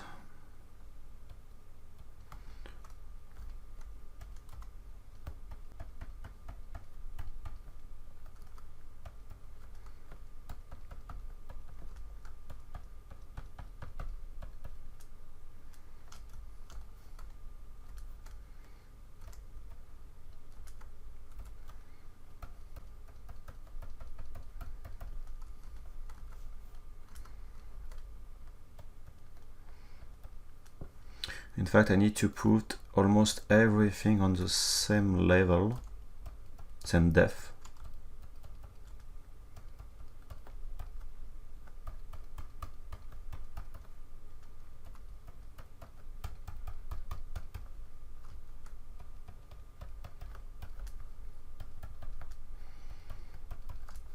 And I may bend later the hairband.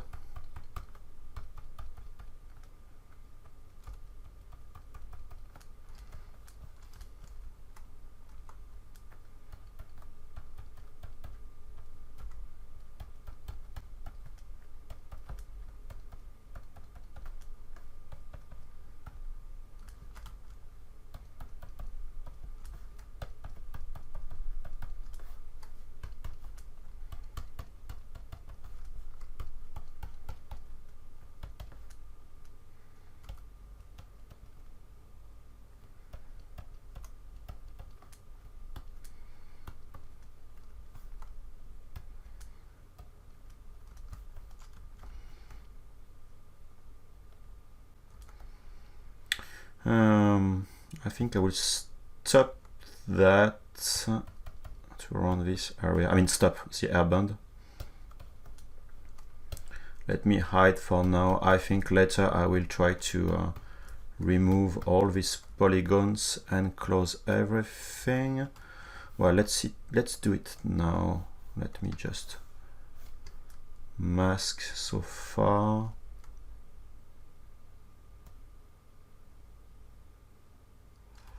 Perhaps not this location.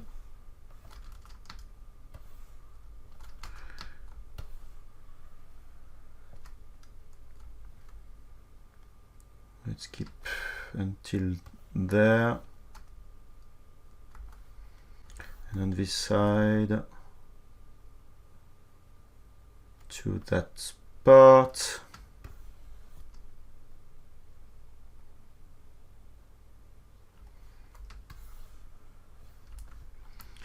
And if I go in solo mode, okay, I can change the visibility. My visibility, where are you? Let me inverse my mask, hide points. And now what I need to do is to have a clean edge loop.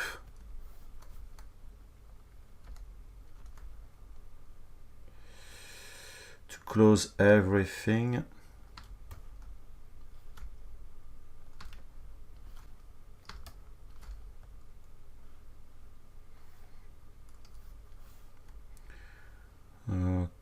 Okay, this one is good.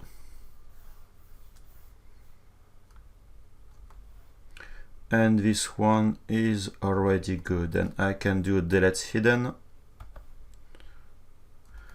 And don't forget about saving.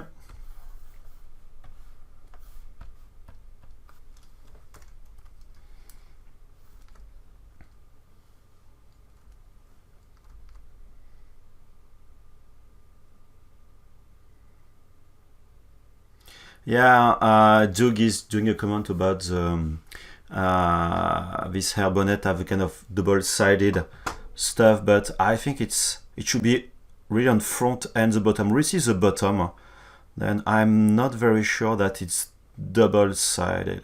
I look about made stuff, and yes, a lot of them are most of the time double-sided, but I'm not very sure for that. Then, well, perhaps there is in fact a double band for the hairs, and this one front, then this kind of shape, and another band on the bottom. To be honest, I don't know. And I'm really not a specialist about maids. Bridge, edges, let's do it one by one. Oh. They're higher.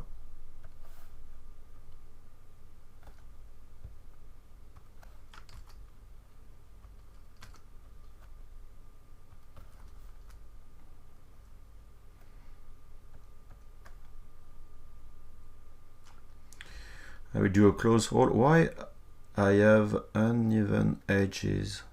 1, 2, 1, 2. Ah, okay, I know. Need to remove this edge loop.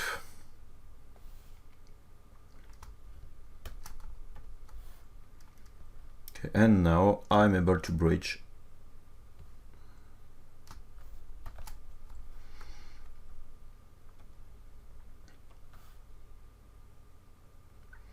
I do my edge loop just after.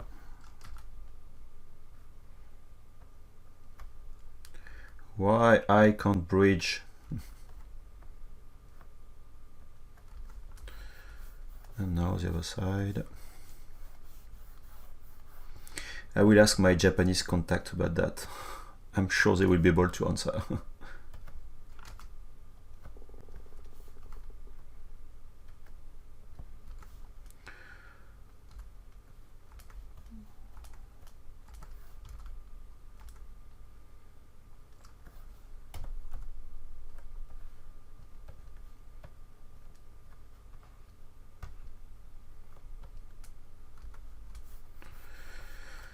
I need to find a way to hide the end part under the hairs.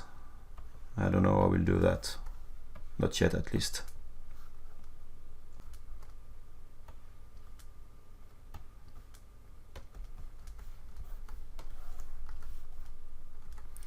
Whoops. What did I do to create these holes? What did I do? If I undo,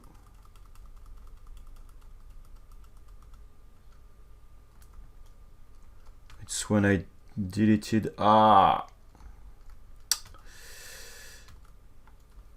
It's because it was masked.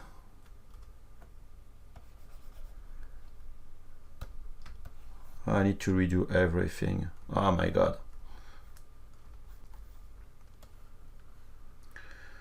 I should have checked first. Again, it's twice that I'm losing some time for stupid stuff. No holes somewhere else. I just need to clean that.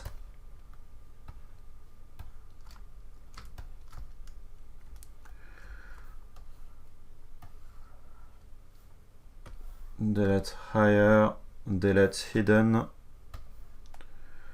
Okay, and I need to bridge again. Let me just remove 1, 2, 3, 1, 1, 2.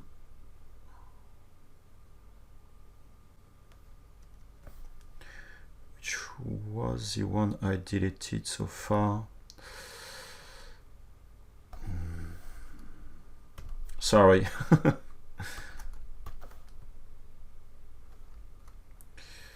Let's bridge again. It will be faster that time since I know what I want to do.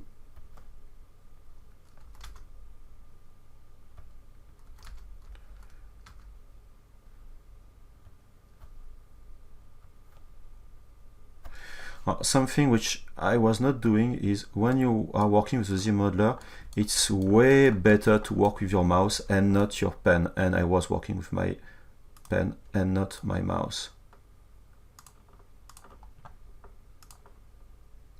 You see, I have way less errors like that.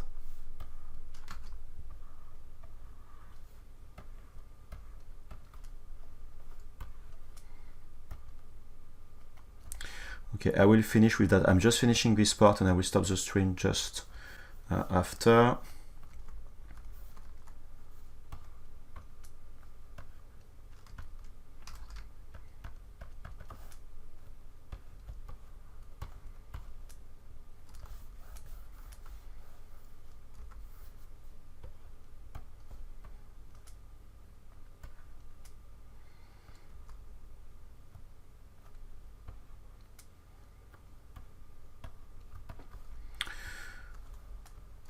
Okay.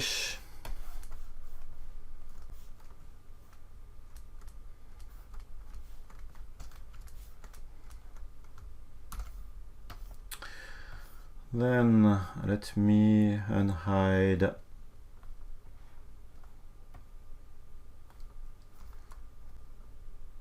I kept the tongue. Oh yeah. Let me delete it.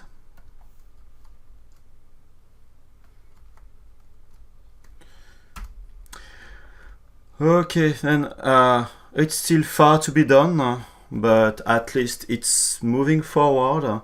I still have a lot of small details to add, but I guess the next time will be close to the pose part. I will need to sculpt some details, because if I'm looking at the reference from Tim, let's make it bigger.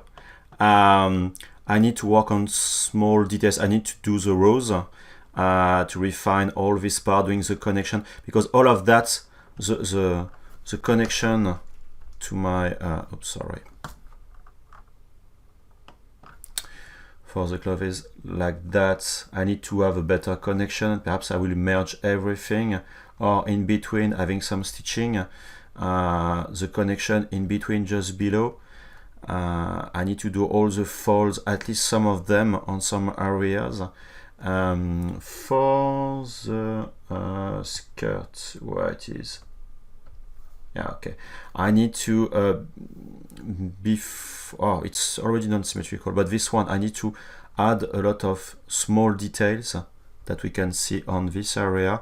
I need to finish the panty and all this kind of thing. Then I think next time will be a lot of small details everywhere, and then next time will be the pose, the pod, then refining, and after, of course, the 3D printing process.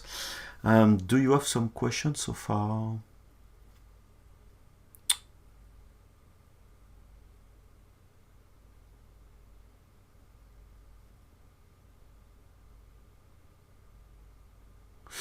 Okay, then thank you very much for being with me for a very long time, 4 hours of stream, roughly. Then if you want to learn ZBrush, the best way, of course, is to be with us during ZBrushLIVE. This is a great way to discover what other artists are doing. Don't forget to visit the Z Classroom, to subscribe, to join ZBrush Central. Of course, on Twitch, the best thing to do is to create an account on Twitch, which is free, of course, and then subscribing and following the Pixologic channel on twitch.tv/Pixologic. Don't forget to look at the schedule for all the presentation. You will be able to watch the presentation of Shane Olson at 7 p.m. PST, then in few hours, and of course starting this Monday with Lina, which is also a very great artist, and please enjoy. Thank you very much for being with me for so long time, so long time. Sorry, and then see you next week for the next part of this 2B figurine for 3D printing. Thank you. Bye bye.